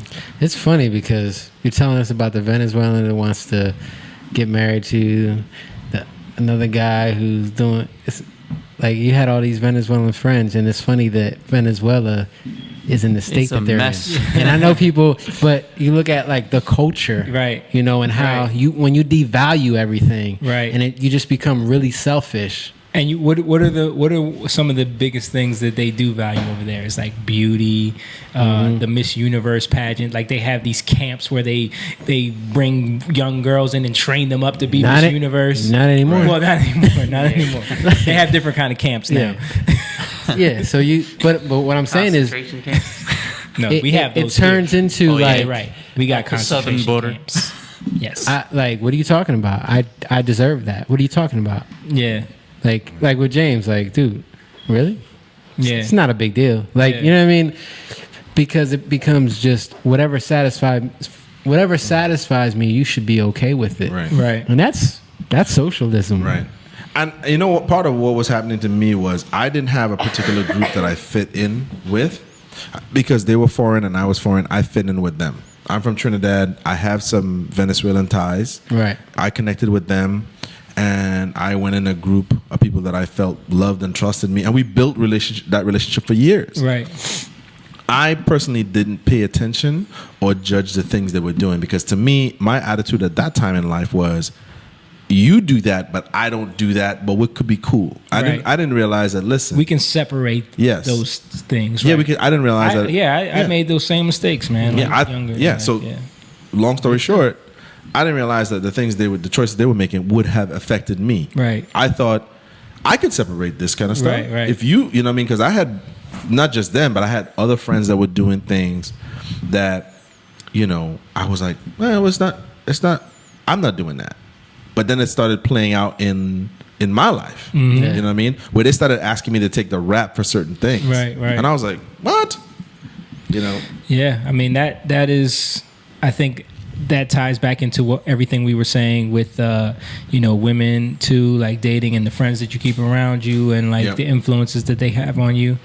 And I think it's important for people to like really take hard looks sometimes at who they're surrounding themselves in and what their behavior is, and not make excuses your circle. for it. Yeah. Your circle is important. Yeah. When we were in high school, I just got my license. I think I had it for like a year. And we were driving, right? Was it Halloween, I think? Mm-hmm. Halloween night, got into an accident, right? So I got my brother in the car, my cousin, and then two other guys that weren't really my friends. They were kind of friends. They were just guys we knew from school. Yeah. Acquaintances. Yeah. Just a guy I met in the restrooms. Yeah. But, I'm not thinking anything of it. Like, oh, we're going to go to a party, have fun, whatever. And so we get into an accident. Somebody hits me. When we get out, the cops come. The guy in the back seat is playing off like he's knocked out. Right? You remember that? Yeah. He's gonna milk. So this now thing. We already know. Like he's gonna milk it. What are you trying to do now? Yeah. So he ends up suing my mom's insurance. For like $40,000. He ended up getting it, but it was the other person's fault, so it transferred over to the other person's insurance. But I just saw how he manipulated that whole situation. He wasn't even hurt. Mm-hmm. He was like, it was one of those things where it's like the accident happened. We're all like, yo, it was a bad accident. We got hit from behind. Dude wasn't paying attention. But I got the bulk of it. Yeah. And I got out. Yeah. Fine. Everybody was talking like, everybody okay? But I just remember he was talking, he was fine, and then as soon as the cops pulled up, he did one of those. He did one of those, bro. Hilarious. And no one he was unresponsive. And it was so fake that we were like, joke, like, we thought he was really? kidding. Like, stop. Yeah. And he just would not. would not wake up. The ambulance came, took him to the hospital, everything, and like he just laying there. You know, he did one of my moves with the appendix. I see that scene. But that's when I learned like you gotta watch who you have around you. So that guy went on to rob the KFC where he worked. Yeah. Even after he got the $40,000. Yep. Still wasn't good enough. No, and then after that he got put in jail for like what's it called? Credit card fraud? I don't remember. Stealing somebody's identity. I just remember him trying to rob the KFC. That was not the first time though, right? Didn't he try to do it before? I think I don't know if they found out if it was anybody the first time, but the second time he got caught because somebody took his mask off. Unmasked him. Yeah. Well, I mean, I think that what I learned is this. I think when you're trying to find yourself and your identity, when you're younger, you're trying to pull in as much people or anybody that comes along that is willing to be friends with you. You're not thinking about vetting them. Mm-mm. You're just looking at, do we get along? Do you like me in the situation? You gauge more on you put more value on like what's their popularity. And you kind of like you look at it like where does this put me in my social status? Right. Circle. And you're building your social network too, right? Because there's value in how many people like you, right? So it's kind of like the social media culture now, where it's like, oh, if I can get such and such to follow me, then that makes me. We talk about this all the time. We see people on Facebook, they put on a front, and you're like, yo, wow, they're when you meet them, they're like, nothing. Most dull person, because it's the front. They gotta show the image of look at me, right? I'm so exciting, and then when you meet them, it's like there's a saying, never meet your hero or your idol. Yeah, your idol. Never meet them. Yeah. We've been let down many times. Yes. Yep. So on that note, guys, it's a pretty long one. Yeah. 3 hours. Stay tuned for the next episode of James Stories. Why only James? He's got some good ones. James's dating stories. So but I never had any babies out of marriage. Remember that. Remember that. No baby mamas. You made a weird face when you were looking at that. What happened? Everything is fine, but the producer has to go to the bathroom, and I'm trapped in over here. So let's go ahead and wrap this all up. Wrapping it up. Okay, guys. Thank you guys for watching. It's been a long one. We were talking about a lot of serious things. We appreciate you guys. Listen. Go to the Patreon, become a Young Lion, support, share this, like it. When you watch it on YouTube, give it a thumbs up, give it a comment, and let us know some things that you want us to touch on and talk about in the future. We love you guys. Good night. You're watching Young Lion TV. Young Lion, go live, yeah. Young Lion, you rich, yeah. This kingdom has room, yeah. Go and fight people now. Woo.